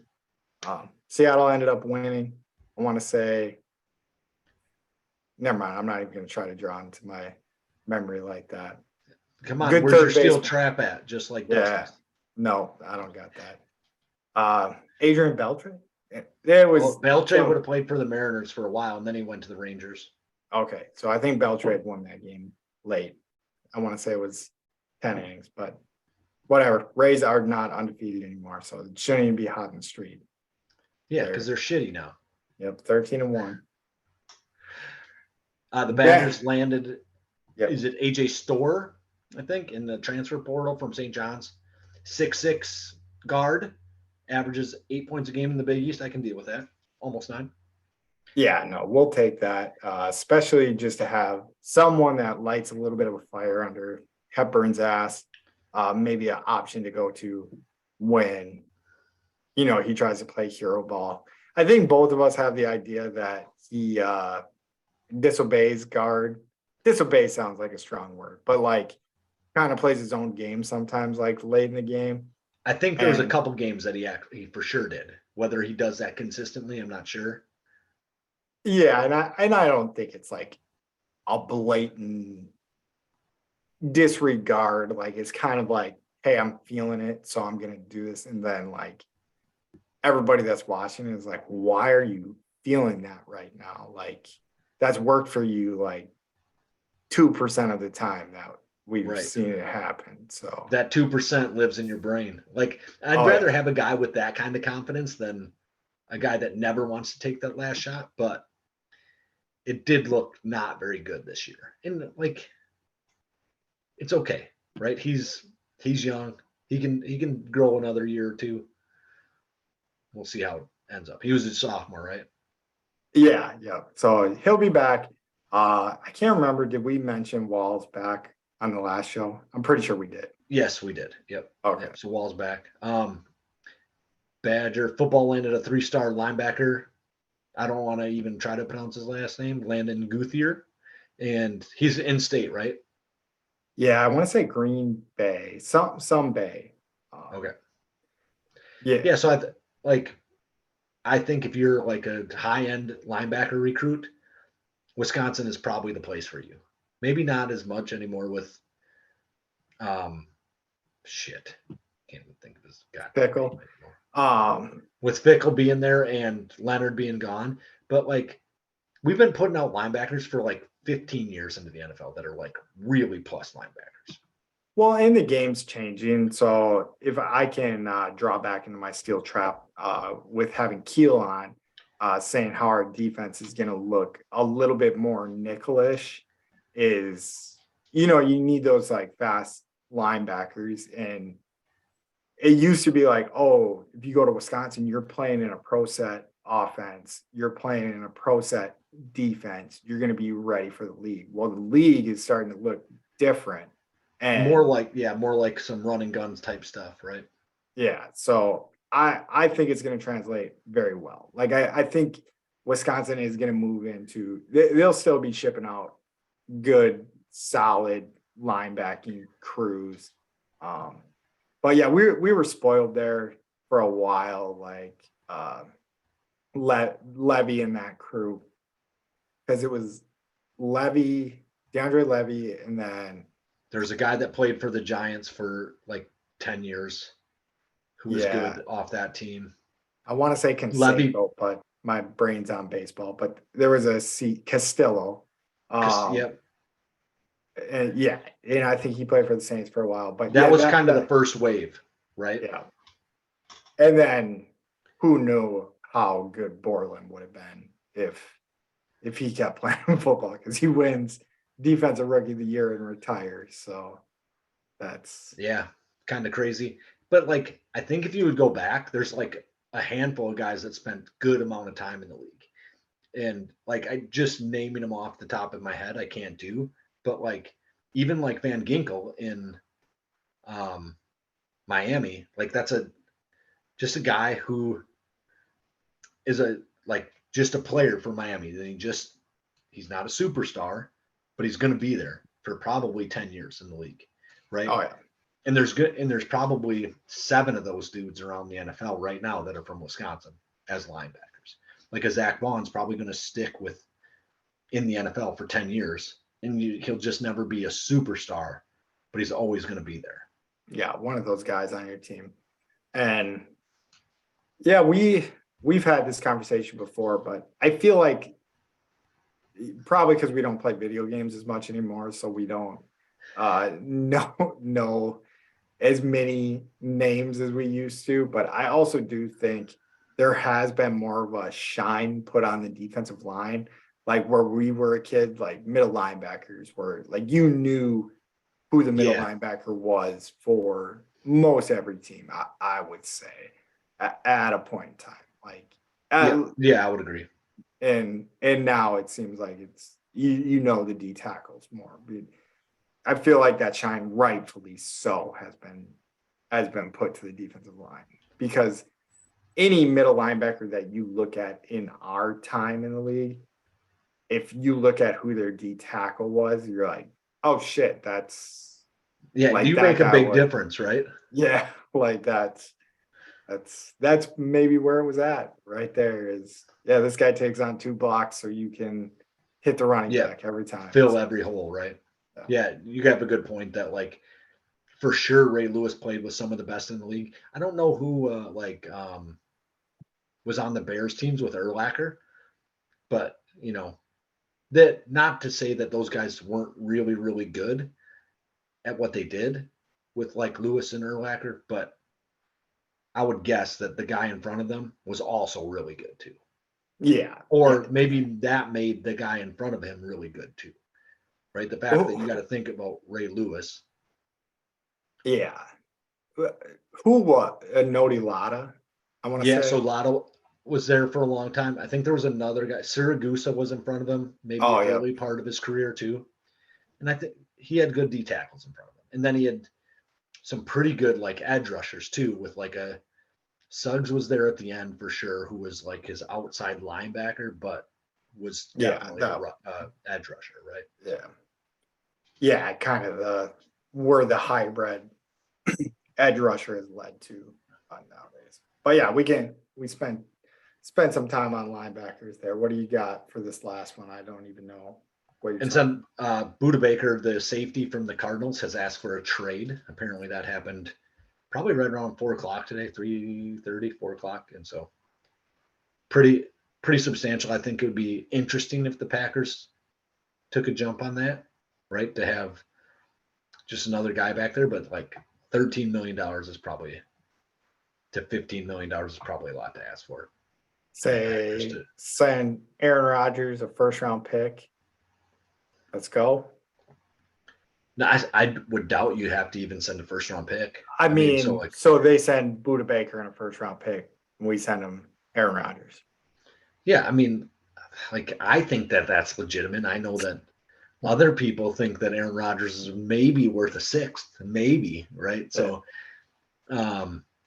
I guess we can touch on that as we're kind of going. Is that the story recently that came out was that there was a deal in place, and Rodgers said he was 90% retired, which makes me think that the Jets are complete morons, that they didn't understand that he was at least on the fence about retiring, right? Like you knew that it was a possibility that he retires after this year. So that means it's a possibility that he retires after next year too. Like this isn't new information. Yeah. No, Um, and Dusty and I touched on that a little bit, like okay. that it just seemed 100% not true. Like what was going on? Yeah. And so like what I've kind of noticed from the Packers and from Rodgers is that like shit doesn't get out unless they want it out. And I don't know that that's what happens with the Jets, right? So the Packers don't leak a ton of shit. They Yeah. might be leaking some of this stuff that's going on, but the like Aaron Rodgers is a bad like employee doesn't actually make any sense to me, right? So there's a report out there that he was skipping stuff with LaFleur, but LaFleur has never like come out and said like I can't deal with Aaron Rodgers, like he doesn't listen, he's never said that. He's always said he wants him back. Yeah. And Rodgers has never said like anything disparaging about LaFleur, right? He might say it about Goody or Mark Murphy, but he doesn't say anything bad about LaFleur, right? Like that he doesn't respect him or he thinks his like stuff is stupid or anything like that I can remember. But No. even if he thinks that, like that shit doesn't come out. Yeah. So like And this is when gonna be double. Oh, sorry, go ahead. when I see negative shit about Aaron Rodgers coming out, I wonder if that's all from like the Jets. Yeah, I mean, that's the conspiracy theory there, but like there's definitely precedence to what you're saying is because small town cover up stuff, Green Bay, Yeah, like fair enough. Yeah. we're gonna take care of our guys. Like New York, like you're fair game. You're getting ripped apart. Like all the quarterbacks that go to New York, what when Favre was in Green Bay, I guess the Vicodin stuff comes out, but he goes to New York, they're finding out he's sending dick pics like in a week to reporters. Like, Well, I yeah, mean, so even there's like no Eli hiding. Manning, who's probably pretty squeaky clean, got ripped apart about his football stuff quite a bit. Yeah, it's not an easy market to play in, but I think everybody knows that. Whereas Green Bay, you know, I you're right. Like it doesn't seem like anything they don't want out gets out. Most stuff seems fairly calculated, and nobody ever fucking knows what they're gonna do. Like even in the draft, like I don't think Yeah. any fan or like you or I can be like, okay, we're going out and we're getting weapons this year because you could be like, we clearly need weapons. There's weapons on the board, and then they're like, we're gonna take another defender from Georgia, like right off the bat. But Yeah. Yeah. I had the thoughts today. Like, it doesn't make sense. The shit that's coming out. Like, I don't know how you're like super good and you succeed the way you do if you're blowing off meetings and shit like that. I don't get it, but maybe no. I'm wrong. Yeah, and once you listen to the interview with Dusty, you'll see some of the stuff that he said in there, and it makes sense. But I'll give it to you off air because the people have already heard, so we could double tap on some of that stuff. But do you have anything more you want to get into before this one's over? I just want to tell people thanks for listening and subscribe, like, download, do whatever the fuck they ask you to do on the thing. Give us 5 stars on the podcast thing. I don't know, whatever it is. Download it on 100 devices. I know you have 100 devices laying around your house. Just download it on all of them, and then play it on silent overnight if you really want. Like I'm I gonna don't do it care. tonight, so we get these numbers up. So yeah, Let's check it out, go.